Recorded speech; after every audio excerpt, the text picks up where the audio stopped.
जी हाँ, तो विद्यार्थियों कैसे हो। एक बार फिर आपका हार्दिक स्वागत है ऑलराउंडर बीएसएस कोचिंग इंस्टीट्यूट में।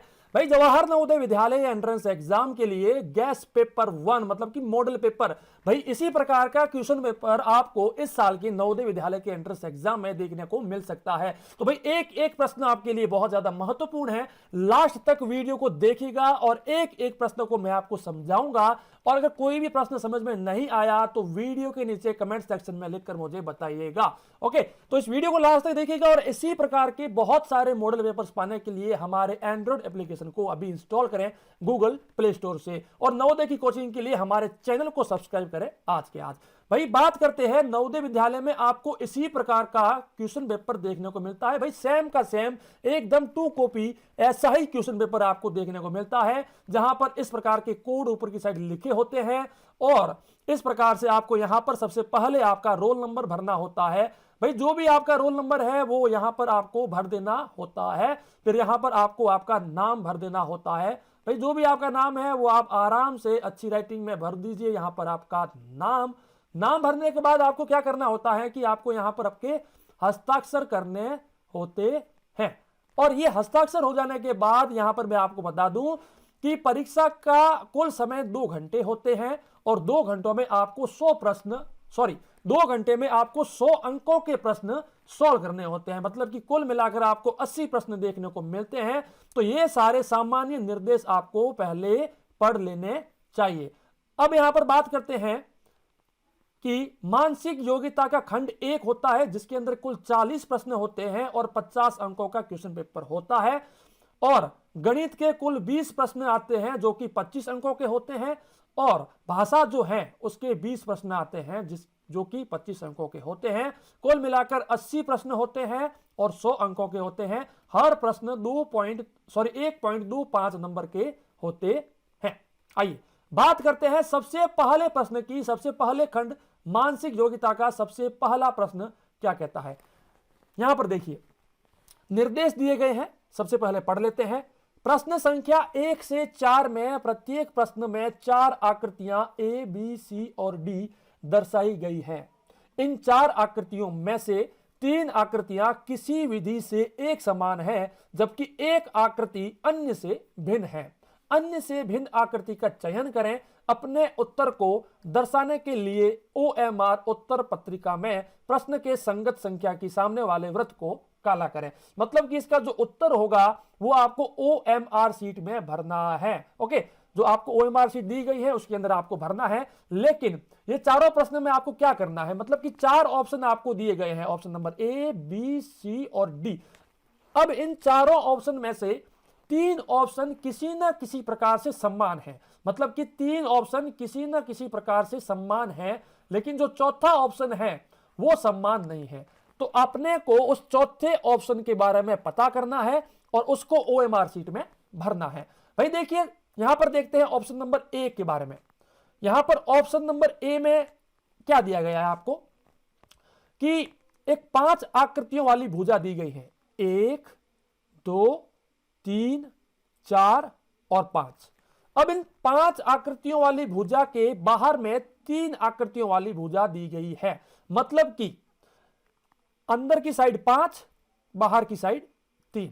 इसकी बात करते हैं, 1, 2, 3, 4, लेकिन बाहर की साइड 1, 2, 3 दी गई है। चलिए 1, 2, 3 दी गई है, 1 और सिर्फ 2 ही दी गई है बाहर की साइड। इसमें 1, 2, 3, 4 और बाहर की साइड 1, 2 और 3 दी गई है। भाई यहां पर आप देखिए, इसमें अगर हम अंदर वाली में से बाहर वाली को माइनस करें, 5 में से 3 को माइनस करें तो 2 मिलता है। इसकी बात करते हैं, 4 में से 3 को माइनस करते हैं तो मुझे 1 मिलता है। इसकी बात करें, 3 में से 2 को माइनस किया तो मुझे 1 मिलता है। इसकी बात करें, 4 में से 3 माइनस किया तो मुझे 1 मिलता है। भाई सभी में मुझे माइनस करने पर 1 मिल रहा है, लेकिन ऑप्शन नंबर A जो है उसमें मुझे 2 मिल रहे हैं। इसका मतलब ये हमारा एकदम सही उत्तर हो जाता है। तो भाई आइए, ये हो गया हमारा सबसे पहले प्रश्न का उत्तर, ऑप्शन नंबर A सही उत्तर है। बात करते हैं दूसरे प्रश्न की ओर। भाई ये प्रश्न जो है ये श्रृंखला को दर्शाता है, एक श्रृंखला को हमें दर्शाता है। भाई वो कैसे होता है देखिएगा। सबसे पहले ऑप्शन को आप देखिए, ये इस प्रकार से 4 बॉक्स बने हुए हैं, 1 2 3 4, 4 बॉक्स में से एक बॉक्स के अंदर इस प्रकार से लाइनें खींची हुई है जो कि ऊपर से नीचे की ओर लाइनें हैं। लेकिन जब आप इसको घुमा देते हैं इस प्रकार से, अगर आप इसको इस प्रकार से घुमा देते हैं तो फिर क्या होता है, ये लाइनें यहां से उठकर यहां पर आ गई भाई। ओके, इसको जब हमने घुमाया तो इस प्रकार की आकृति बन जाती है। ये सारी लाइनें यहां से घूमकर यहां नीचे की साइड मिल गई। लेकिन यहां पर आप सोचिए कि अगर इसको फिर से घुमाया जाए तो ये वाली लाइनें जो हैं, ये वाली सारी की सारी जो लाइनें हैं वो कहां पर होनी चाहिए, वो होनी चाहिए इस साइड, यानी कि यहां पर होनी चाहिए। लेकिन पहले ऊपर से नीचे आ रही थी, अब यहां से देखिए ऊपर से नीचे इस प्रकार से आ रही है। लेकिन यहां पर क्या होगा कि इसका जो मुंह है, ये वाला कोना यहां पर आ जाएगा। तो यहां पर जब ये रोटेट होती है, घूमती है, तो क्या होता है, ये इस प्रकार से होनी चाहिए थी, ये लाइनें इस प्रकार से बननी चाहिए यहां पर। लेकिन यहां पर भाई बॉक्स तो वही है, लेकिन लाइनों को इस प्रकार से बनाया गया है जो कि गलत है, बल्कि इन लाइनों को इस प्रकार से बनाना चाहिए था। तो इस प्रकार से ये हमारा ऑप्शन बिल्कुल सही साबित होता है। ओके, तो ये हो गया हमारा सही उत्तर। भाई आइए हम नेक्स्ट क्वेश्चन की ओर बढ़ते हैं, देखते हैं क्या कहता है आज का हमारा नेक्स्ट क्वेश्चन। देखिए नेक्स्ट क्वेश्चन में क्या दिया गया है, ऑप्शन नंबर ए, जिसके अंदर एक आकृति है जिसके 4 भुजाएं हैं, 4 भुजाओं वाली आकृति है। दूसरे में भी 1 2 3 4, 4 भुजाओं वाली आकृति है। तीसरे में भी 3 भुजाओं वाली आकृति है और चौथे में भी 4 भुजाओं वाली आकृति दी गई है। तो भाई कुल मिलाकर क्या मिला, ऑप्शन नंबर ए, सी और डी सभी के अंदर 4 भुजाओं वाली आकृति है, लेकिन ऑप्शन नंबर सी में 3 भुजाओं वाली आकृति है। तो हमारा सही उत्तर क्या हो गया, ऑप्शन नंबर सी। आइए चौथे क्वेश्चन की ओर बढ़ते हैं। भाई चौथा क्वेश्चन क्या कहता है, ऑप्शन नंबर ए में राम लिखा गया है, RAM, क्या लिखा है, RAM। ऑप्शन नंबर बी में ARM, मतलब कि ए भी दिया गया है, आर भी दिया गया है, एम भी दिया गया है। ऑप्शन नंबर सी की बात करते हैं, सी में आर भी दिया गया है, सी में ए भी दिया गया है और सी में एम भी दिया गया है। चलिए भाई साहब, लेकिन ऑप्शन नंबर डी की बात करते हैं। ऑप्शन नंबर डी में RBM दिया गया है, मतलब कि ए नहीं दिया गया है बल्कि बी दिया गया है, लेकिन बाकी सभी में RAM सब के सब दिए गए हैं। तो हमारा उत्तर क्या हो गया भाई साहब, भाई ऑप्शन नंबर डी सही हो गया, क्योंकि ये सभी से भिन्न है। बाकी सभी में RAM मतलब कि सारे के सारे अक्षर दिए गए हैं, लेकिन ऑप्शन नंबर डी में ए नहीं दिया गया है बल्कि बी दे दिया गया है। अब आइए भाग नंबर 2 के बारे में बात करते हैं। भाई अगर यहां तक किसी को कोई दिक्कत है तो बता दीजिएगा, वरना हम और आगे बढ़ते हैं। ऑप्शन नंबर 5 से लेकर 8 की ओर बढ़ते हैं। बाईं ओर संख्या आकृति दी गई है और दाईं ओर A, B, C और D से चिन्हित 4 उत्तर आकृतियां दर्शाई गई है। उत्तर आकृतियों से समस्या आकृति के समरूप आकृति को चुनें तथा अपने उत्तर को दर्शाने के लिए OMR उत्तर पत्रिका में प्रश्न के संगत संख्या की सामने वाले वृत्त को काला करें। मतलब कि सारे प्रश्नों का उत्तर आपको OMR शीट में ही भरना होता है। भाई बात करते हैं, यहां पर क्या कह रहा है कि भाई ये है समस्या आकृति। भाई इस साइड आपको समस्या आकृति दी गई है, बीच में लाइन खींची गई है और इस साइड आपको 4 आकृतियां दी गई हैं, A, B, C और D। और ये चारों आकृतियों में से कोई ना कोई एक ऐसी आकृति है जो समस्या आकृति के बिल्कुल समान है, मतलब कि एकदम सेम दिखती है। वो कौन सी है भाई, देखिए यहां पर हम बात करते हैं। इस प्रकार की आकृति, इस प्रकार की ये जो आकृति बनी हुई है, ये सभी उत्तर आकृतियों में है। देखिए इसमें भी है, इसमें भी है, और ना तो सी में है और ना ही डी में है। तो भाई सी और डी तो ऑटोमेटिक ही गलत हो गए, तो इनके बारे में अब हमें सोचना नहीं है। भाई सी और डी तो ऑलरेडी गलत हो गए, क्योंकि ये आकृति सेम नहीं आ रही है। अब या तो हमारा ऑप्शन है ए और या है बी, लेकिन समस्या आकृति में यहां पर हमें वृत्त दिया गया है, मतलब कि गोला दिया गया है, लेकिन ऑप्शन नंबर बी में यहां पर गोला नहीं दिया गया है, तो यह भी गलत हो गया। कौन सा सही हो गया भाई, ऑप्शन नंबर ए हमारा जो है बिल्कुल करेक्ट हो चुका है। आइए भाई किसी को समस्या है तो बता दीजिएगा। बात करते हैं प्रश्न संख्या 6 के बारे में। भाई प्रश्न संख्या 6 क्या कहता है, इस प्रकार से देखिए, 2 सबसे पहले सीधी लाइनें खींची गई हैं, फिर 2 लाइनें बड़ी वाली ऐसी खींची गई हैं। तो आइए देखते हैं भाई, ये तो सभी में हो रहा है, option number A B C और डी सभी में हो रहा है। फिर भाई देखिए 3 लाइनें 1 2 3 इस प्रकार से खींची गई है, वो ना तो यहां पर मैच कर रहा है, ना ही वो यहां पर मैच कर रहा है, और ना ही वो यहां पर मैच कर रहा है, क्योंकि यहां पर बीच वाली लाइन नहीं खींची गई है। तो भाई ऑप्शन नंबर कौन सा हो गया, सी हमारा सही उत्तर हो गया, क्योंकि सी और जो हमारी समस्या आकृति है देखिए बिल्कुल सेम है। देखिए सी और हमारी समस्या आकृति बिल्कुल सेम है, तो हमारा सी वाला एकदम सही उत्तर हो जाता है। भाई बात करते हैं 7वें प्रश्न की। 7वां प्रश्न हमें क्या कहता है। 7वें प्रश्न में देखिए बाहर की साइड एक 3 भुजाओं वाली आकृति दी गई है, और उसकी एक भुजा और एक कोने को इस प्रकार से लाइन से जोड़ दिया गया, और अंदर की साइड फिर से एक 3 भुजाओं वाली आकृति इस प्रकार से दे दी गई है। आइए बात करते हैं कि ऐसा का ऐसा आकृति यहां पर कौन सी है। भाई ये है ऑप्शन नंबर ए, जो कि भाई बाहर से तो सेम है, लेकिन यहां पर ये देखिए आकृति इस ओर जा रही है, मतलब कि ऊपर की साइड जा रही है, लेकिन ये वाली आकृति इस साइड जा रही है, तो मतलब ये हमारा गलत हो गया। ऑप्शन नंबर बी की बात करते हैं तो भाई ये तो पूरा का पूरा गलत हो गया, क्योंकि ये नीचे की साइड जा रहा है, बिल्कुल भिन्न है। ऑप्शन नंबर डी तो भाई बिल्कुल सेम है ही नहीं, क्योंकि इसके बीच में ना तो कोई लाइन आ रही है, और क्योंकि हमें लाइन इस प्रकार से खींचनी थी। तो भाई कौन सा सेम हो गया, option number C. Option number A sorry, ये जो समस्या आकृति है और एक ऑप्शन नंबर सी, दोनों के दोनों सेम है, इस कारण से हमारा ये उत्तर सही हो जाता है। तो आइए भाई नेक्स्ट क्वेश्चन की ओर बढ़ते हैं और बात करते हैं 8वें प्रश्न की। क्या कहता है 8वां प्रश्न। समस्या आकृति आपको दी गई है, समस्या आकृति आपको दी गई है, इसमें एक तो इस प्रकार से गोला खींचा गया है, ऊपर की साइड 2 ऐसी लाइनें हैं, इस प्रकार की आकृति बनी हुई है। तो भाई ऑप्शन नंबर ए तो सीधा सीधा गलत हो गया, क्योंकि इसमें गोले के बीच में लाइन खींच दी गई है, लेकिन यहां पर गोले के बीच में लाइन नहीं है, तो ये गलत हो गया। ऑप्शन नंबर बी की बात करते हैं। ऑप्शन नंबर बी लगभग सेम है, लेकिन ऊपर की साइड देखिए इसमें इस प्रकार से लाइन खींचनी थी, लेकिन यहां पर इसने इस प्रकार से लाइन खींच दी है, तो ये भी गलत हो गया।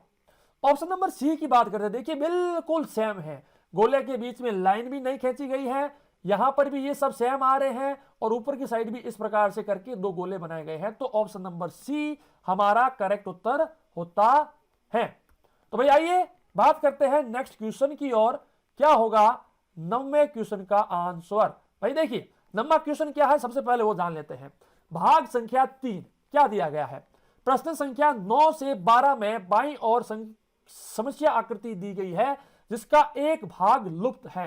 दाईं ओर ए बी सी और डी से चिन्हित 4 उत्तर आकृतियां दर्शाई गई हैं। उत्तर आकृतियों पर गौर करें और उस उत्तर आकृति का पता लगाएं जिसको बिना दिशा परिवर्तन के समस्या आकृति के पैटर्न को पूरा करने के लिए समस्या आकृति के लुप्त भाग में बिठाया जा सकता है।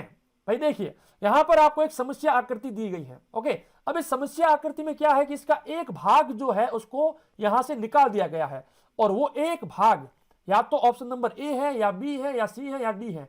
बस हमें वही पता करना है कि कौन सी ऐसी आकृति है ए बी सी और डी में से जो यहां पर एकदम फिट बैठ सकती है। ओके, तो आइए बात करते हैं।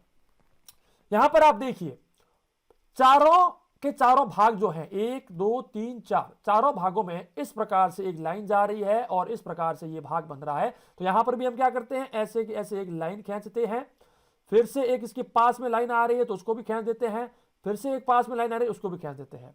फिर भाई क्या हो रहा है, फिर क्या हो रहा है कि इस प्रकार से देखिए ऐसे काट रहा है ना इसको, तो हम भी इसको यहां से करके ऐसे काट देते हैं। ओके, और फिर क्या करते हैं भाई, ये लाइन हमने बिल्कुल स्ट्रेट खींच ली है, लेकिन हमें इसको पूरा स्ट्रेट नहीं खींचना है, ये बीच वाली लाइन हमने गलत खींच दी है। भाई हमें यहां तक ही सिर्फ खींचना है, फिर हमें ये वाली लाइनें पूरी की पूरी खींच देनी है, ये यहां तक हमने खींच दी, ठीक है। फिर यहां से इसको ऐसे करके ऐसे कर देना है। ओके, और फिर ऐसे करके ये ऐसे, मतलब कुल मिलाकर ऐसी आकृति बननी चाहिए, इस प्रकार से आकृति बननी चाहिए। तो भाई देखिए ऑप्शन नंबर ए को देखते हैं, जो कि बिल्कुल सही नहीं बैठ रहा है, बल्कि कुछ प्रकार से सही बैठ रहा था, लेकिन यहां पर देखिए इसने इसको ऐसे काट दिया है, लेकिन हमें यहां से काटना नहीं है, तो ऑप्शन नंबर ए गलत हो गया। ऑप्शन नंबर बी की बात करते हैं, बिल्कुल परफेक्ट बैठ रहा है। ऑप्शन नंबर बी हमारा बिल्कुल सही आंसर है। क्यों है भाई सही, क्योंकि देखिए अगर आप इसको यहां से उठाकर यहां पर सेट करते हैं तो ये आकृति पूरी हो जाती है। तो इस प्रकार से क्या हुआ, ऑप्शन नंबर बी हमारा सही हो जाता है। बात करते हैं 10वें प्रश्न की। 10वां प्रश्न क्या कहता है, देखिएगा भाई इसका क्या उत्तर होगा बताइए बच्चों, क्या उत्तर होगा, जल्द से जल्द मुझे लिखकर बताइए। आइए बात करते हैं 10वें प्रश्न की। भाई एक तो लाइन हमें ऐसे खींचनी है स्ट्रेट, फिर हमें क्या करना है ऐसे करके यहां से ऐसे, मतलब कि एक सेकेंड मैं आपको दिखा देता हूं, एक लाइन ऐसे खींचनी है, दूसरी थोड़ी सी आगे आनी है, फिर इन दोनों को मिला देना है। ठीक है, इस प्रकार की आकृति बनेगी और अंदर की साइड हमें ऐसे लाइन खींच के यहां पर ये ऐसे करके और एक लाइन खींच देनी है। ऐसी आकृति जो हमारी बनेगी वही हमारा सही उत्तर माना जाएगा। भाई यहां पर कौन है वो देखिए, ऑप्शन नंबर बी तो बिल्कुल गलत हो गया भाई साहब, क्योंकि ये देखिए यहां पर ये ऐसी है लेकिन हमें इस प्रकार की आकृति चाहिए, ये गलत हो गया। ऑप्शन नंबर सी की बात करते हैं। भाई ऑप्शन नंबर सी सही हो सकता था, लेकिन यहां पर ये देखिए ये वाली जो दो लाइनें आ रही हैं ये इसको छू रही हैं, लेकिन हमें छूना नहीं है। देखिए हमें यहां पर छूना नहीं है, देखिए बीच में कितना गैप है, तो इतना गैप यहां पर नहीं है, तो ये भी गलत हो गया। ऑप्शन नंबर डी की बात करते हैं। भाई लगभग लगभग ये सही हो सकता था, लेकिन यहां पर देखिए लाइन में क्या हो रहा है, यहां पर एक बार घूमी और दो बार घूम रही है, लेकिन ये यहां पर लाइन सिर्फ एक बार ही घूम रही है, तो ये भी गलत हो गया। तो भाई कौन सा सही उत्तर हो गया, ऑप्शन नंबर ए हमारा एकदम सही उत्तर हो जाता है। आइए नेक्स्ट हम बात करते हैं 11वें प्रश्न की। भाई 11वां प्रश्न हमें क्या कहता है, देखिए 11वें प्रश्न में क्या है, इस प्रकार से 3 भुजाओं वाली आकृति है और यहां पर देखिए आप इसको, अगर ये लाइन स्ट्रेट जा रही है तो इसको स्ट्रेट बिल्कुल खींच दीजिए, ये लाइन आ गई। अब इस लाइन, जब ये लाइन यहां पर हमें मिल चुकी है तो ये आकृति पूरी हो रही है। भाई देखिए यहां पर ये आकृति पूरी हो रही है, क्योंकि हमें इसी प्रकार की आकृति हर जगह पर चाहिए। तो भाई कौन सी बैठ रही है, ये वाली। कौन सी बैठ रही है, ये वाली, क्योंकि हमें इसको घुमाना नहीं है और ये सेट हो जानी चाहिए। तो भैया देखिए यहां से लेकर यहां तक लाइन जा रही है और यहां पर भी वो की वो चीज है, तो ऑप्शन नंबर सी हमारा एकदम सही उत्तर हो रहा है। भाई आइए 12वें प्रश्न की ओर बात करते हैं, देखते हैं कि क्या कहता है हमारा 12वां प्रश्न। 12वें प्रश्न में क्या है कि इस प्रकार से आपको क्या करना है, एक बॉक्स बनाना है इसके अंदर की साइड में। ये देखिएगा यहां पर एक बॉक्स बन चुका है, ये इस प्रकार से एक बॉक्स हमने बना लिया ये। ओके, अब ये बॉक्स बनाने के बाद ऐसे की ऐसी आकृति कौन सी है, तो भाई देखिए ऑप्शन नंबर डी जो है वो एकदम सेम की सेम आकृति है जैसे कि हमने यहां पर बनाई हुई है। ये देखिए ये जो हमने आकृति बनाई है वैसी की वैसी आकृति है, बाकी सब देखिए बिल्कुल गलत हो रहे हैं, कुछ क्या कर रहे हैं, कुछ इस प्रकार से लाइनें खींच रहे हैं, तो ये सब की सब गलत हो जाती है। हमारा सही उत्तर ऑप्शन नंबर डी ही होगा। भाई आइए भाग नंबर 4 की ओर बात करते हैं। बताइए भाई बच्चों भाग नंबर 4 में हमें क्या दिया गया है, प्रश्न संख्या 13 से लेकर 16 तक बाईं और 3 समस्या आकृतियां दी गई है और चौथी आकृति के लिए स्थान खाली छोड़ा गया है। समस्या आकृतियां श्रेणी क्रम मतलब कि श्रृंखला में है। श्रृंखला को पूरा करने के लिए दाईं ओर उपलब्ध आकृतियों में से एक आकृति का चयन करें जिसे समस्या आकृति के खाली स्थान के प्रतिस्थापित किया जा सके। अपने उत्तर को दर्शाने के लिए OMR उत्तर पत्रिका में लिखें। भाई देखिए यहां पर क्या है कि आपको कुल मिलाकर 7 आकृतियां दी गई हैं, लेकिन 8वीं आकृति के लिए, मतलब कि यहां पर समस्या आकृति में आपको 3 आकृतियां दी गई हैं, 1, 2 और 3, और चौथी आकृति के लिए जगह खाली छोड़ी गई है। और दूसरी साइड आपको उत्तर आकृतियां दी गई हैं 4। इन चारों उत्तर आकृतियों में से ऐसी उत्तर आकृति को आपको चूज करना है जो कि इस प्रश्नवाचक वाले चिन्ह के स्थान पर आपको बैठ सके। तो आइए बात करते हैं, ये सारी की सारी जो आकृतियां हैं ये एक श्रृंखला में है। किसमें है, एक श्रृंखला में है, सीरीज में है। भाई बात करते हैं सबसे पहली आकृति और दूसरी आकृति के बारे में। भाई पहली आकृति कुछ इस प्रकार से है और इस प्रकार से इसके ऊपर ये बने हुए हैं, लेकिन जब इसको ऐसे घुमा दिया जाए, ऐसे घुमा दिया जाए तो ये आकृति ऐसे हो जाएगी। ओके, ये ऐसे हो जाएगी और इसके इस साइड में फिर से इसी आकृति को बना दिया गया है, मतलब कि इस साइड फिर से इसी आकृति को बना दिया गया है। तो भाई देखिए ऑप्शन नंबर ए और सॉरी ये जो यहां पर पहली आकृति और दूसरी आकृति में क्या संबंध है ये आपको पता चल चुका होगा। इसी प्रकार से एक संबंध होगा तीसरी और चौथी आकृति में। वैसे ये प्रश्न यहां पर नहीं पूछे जाने चाहिए थे, लेकिन बहुत बार ये जवाहर नवोदय विद्यालय की एंट्रेंस एग्जाम में ये प्रश्न श्रृंखला वाले में पूछ लिए जाते हैं। ओके, तो भाई यहां पर क्या होगा, इसको भी हमें ऐसे के ऐसे घुमाना है, इसको भी हमें ऐसे के ऐसे घुमाना है, ऐसे घुमाकर ऐसे घुमा देना है, और फिर हमें क्या करना है, इसके पीछे भी ऐसे करके ऐसे कर देना है और इस बीच वाले को खत्म कर देना है। तो कुल मिलाकर मेरी आकृति कैसी बननी चाहिए, ऐसे करके यूं, इस प्रकार की आकृति मेरी बननी चाहिए, जो कि ऑप्शन नंबर डी जो है बिल्कुल सही बैठ रहा है। भाई अगर समझ में नहीं आया है तो मेरे को बताइए, मैं आपको फिर से समझा दूंगा नेक्स्ट वीडियोज में। लेकिन तो बच्चों बताइए इसका सही उत्तर डी है कि कुछ और होगा, बताइए मुझे। तो आइए बात करते हैं 14वें प्रश्न के बारे में। भाई जिसको समझ में नहीं आया वो मुझे बता दीजिएगा। यहां पर 14वें प्रश्न के बारे में बात करते हैं। यहां पर देखिए, एक लाइन जो है नीचे की साइड आ रही है इस प्रकार से, एक ऊपर की साइड जा रही है इस प्रकार से, और नीचे इसके इस प्रकार से कुछ बना हुआ है। लेकिन जो ये पहली वाली लाइन है, देखिए ये जो पहली वाली लाइन है ये वाली, ये घूमकर यहां पर आ गई, यहां पर आ गई, और ये वाली जो है ये यहां से लेकर यहां गई और यहां पर आ गई। ओके, फिर देखिए भाई यहां पर देखते हैं, ये वाली आकृति फिर से घूमकर यहां आ गई, और ये वाली फिर से ऊपर की साइड जाकर यहां आ गई। मतलब कि ये वाली जो आकृति है ये ऐसे घूम रही है, और ये वाली जो आकृति है ये ऐसे घूम रही है। तो भाई नेक्स्ट क्या होगा, भाई ये पहले यहां पर थी, फिर यहां आई, फिर यहां आई, तो अब यहां आ जाएगी। तो भाई क्या होगा, सबसे पहले तो ये वाली आकृति ऐसे आ जाएगी। फिर इसकी बात करते हैं, ये पहले यहां पर थी, फिर यहां आई, फिर यहां आई, तो अब यहां आ जाएगी। मतलब कि एक कदम और ऊपर बढ़ेगी तो यहां पर यह आकृति बनेगी इस प्रकार से। तो भाई कौन सा ऑप्शन है हमारा, सी एकदम सही उत्तर बैठ रहा है, सी हमारा सही उत्तर है। तो भाई आइए नेक्स्ट 15वें प्रश्न की ओर बढ़ते हैं और देखते हैं क्या कहता है हमारा 15वां प्रश्न। तो भाई 15वां प्रश्न क्या कहता है कि यहां पर देखिए, एक गोला खाली है, दूसरे गोले को काला किया गया है। एक गोला खाली है, दूसरे गोले को काला किया गया है। फिर हम बात करते हैं, यहां पर देखिए ऊपर वाले गोले को काला कर दिया, नीचे वाले को खाली कर दिया। वो की वो चीज यहां पर होगी, ऊपर वाला खाली है, नीचे वाला काला है, लेकिन यहां पर क्या होगा, ऊपर वाला काला हो जाएगा, नीचे वाला खाली हो जाएगा। भाई जो काम यहां पर हुआ है वो का वो काम यहां पर होगा। तो कुल मिलाकर हमारा कौन सा उत्तर सही होगा, सी वाला एकदम सही उत्तर बैठ जाएगा। भाई किस किस को समझ में नहीं आया मुझे बता दीजिए वीडियो के नीचे कमेंट सेक्शन में। तो भाई बच्चों बताइए 16वें प्रश्न का उत्तर क्या होगा। यहां पर 16वें प्रश्न का उत्तर कौन मुझे सही से बता सकता है, जल्दी बताइए। बात करते हैं 16वें प्रश्न के बारे में। ये 16वां प्रश्न बहुत ज्यादा महत्वपूर्ण है, तो इसको ध्यान से समझिएगा।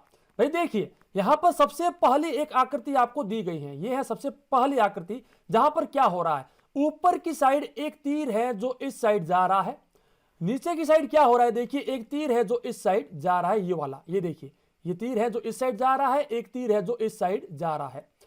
इस तीर के जस्ट सामने की साइड एक तीर उस साइड जा रहा है, और यहां पर इसके सामने की साइड एक तीर इस साइड जा रहा है, और इन दोनों को यहां से जोड़ दिया गया है। और इस नीचे वाले तीर के सामने इस बीच वाली जो ये गली बनी हुई है, इस गली में एक लाइन सीधी खींची गई है। यहां पर देखिए तीन तीन प्रोसेस एक साथ में हो रही है। वो कैसे, देखिए दूसरी आकृति में क्या किया गया, दूसरी आकृति में वैसी की वैसी एक आकृति बनी गई है, मतलब कि एक ऐसी की ऐसी आकृति जो पहले में थी वैसी की वैसी आकृति यहां पर भी बनी गई है। लेकिन बदलाव क्या हुआ, जो तीर इस साइड से इस साइड जा रहा था ऊपर की साइड, उसने अपनी डायरेक्शन चेंज कर दी। जो यहां से यहां जा रहा था अब वो यहां से यहां जा रहा है, ये देखिए यहां पर, मतलब कि इस पूरी आकृति को घुमा दिया गया है, घुमा दिया गया है। अब देखिए ये वाला तीर यहां आ गया, ये वाला तीर जो था वो यहां आ गया, मतलब कि सारे के सारे तीर उल्टे हो चुके हैं। ये तीर इस साइड जा रहा था तो अब ये यहां पर उल्टा हो गया, ये तीर यहां जा रहा था तो भाई ये यहां पर उल्टा हो गया, और ये दोनों को जोड़ दिया। लेकिन ये लाइन जो यहां पर थी, ये लाइन जो यहां पर थी, ये वाली लाइन, इस लाइन को क्या किया गया, ऊपर की साइड लेकर आ गए, मतलब कि एक कदम ऊपर बढ़ा दिया। तीसरी आकृति की बात करते हैं, भाई दूसरी आकृति को फिर से घुमा दिया गया, तो क्या हुआ, जैसी पहले आकृति थी वैसी की वैसी फिर से बन गई। मतलब कि ये तीर जो यहां से यहां जा रहा था वो तीर यहां आ गया, जो तीर यहां से यहां जा रहा था वो तीर फिर से यहां आ गया। भाई सारे के सारे तीर जहां पर पहले थे वहां पहुंच गए, लेकिन एक बदलाव हुआ। क्या हुआ, ये जो बीच वाली लाइन पहले यहां थी वो यहां आई थी, अब इसको यहां से हटाकर यहां लेकर आ चुके हैं हम, इसको यहां से हटाकर और ज्यादा ऊपर लेके आ गए। तो भाई अब क्या होगा, अब ये फिर से घूमेगा, क्योंकि भाई दो बार तो घूम चुका है तो एक बार फिर से घूमेगा। भाई घूमने के बाद क्या होगा, जो तीर यहां पर है वो तीर यहां आ जाएगा, जो तीर यहां पर है वो तीर यहां आ जाएगा, जो तीर ऐसे है वो तीर यहां पर आ जाएगा, जो तीर यहां पर है वो तीर नीचे आ जाएगा और इन दोनों को जोड़ दिया जाएगा। लेकिन ये जो बीच वाली लाइन है, इस बीच वाली लाइन को और ज्यादा ऊपर लेके आएंगे, मतलब कि यहां पर लेकर के आएंगे। मतलब कि कुल मिलाकर ये वाली लाइन पहले यहां थी, फिर ऊपर आई, फिर और ऊपर आई, तो अब और ऊपर जाएगी। तो कुल मिलाकर हमारा आंसर ऐसा होना चाहिए कि ऑप्शन नंबर डी को आप सही से देखिए, ऑप्शन नंबर डी जो है उसको आप सही से देखिए, बिल्कुल हमारा आंसर सही बैठ रहा है। भाई क्यों बैठ रहा है? क्योंकि इस प्रकार से ये लाइनें बन गई और देखिए मैंने जैसी आकृति बनाई, देखिए इस साइड जा रही है तीर, इसके सामने ये वाली जो लाइन है ये ऊपर आ गई, मतलब कि सारा का सारा सेम बैठ रहा है। तो ये एकदम सही उत्तर हो गया। भाई बहुत से बच्चों को ये प्रश्न समझ में नहीं आया होगा तो मुझे पूछ लीजिएगा, मैं आपको फिर से बता दूंगा नेक्स्ट वीडियोस में। बात करते हैं पांचवें भाग के बारे में। भाई पांचवा भाग क्या कहता है? पांचवा भाग हमें क्या कहता है कि प्रश्न संख्या 17 से लेकर 20 तक, प्रश्न संख्या 17 से लेकर 20 तक प्रत्येक प्रश्न में दो समस्या आकृति के सेट दिए गए हैं, दूसरे सेट में एक प्रश्न चिन्ह है।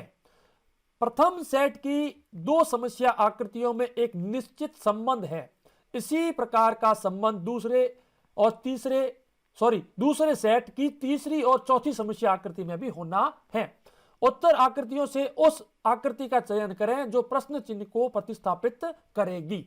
भाई यहां पर देखिए आपको चार आकृतियां दी गई है। इन चारों आकृतियों में पहली आकृति और दूसरी आकृति में भाई कुछ संबंध है, वैसा का वैसा संबंध तीसरी और चौथी आकृति में होना चाहिए, लेकिन चौथी आकृति हमें मालूम नहीं है। वो चौथी आकृति ए, बी, सी या डी किसी में से है, तो अपने को उसी चीज का पता लगाना है।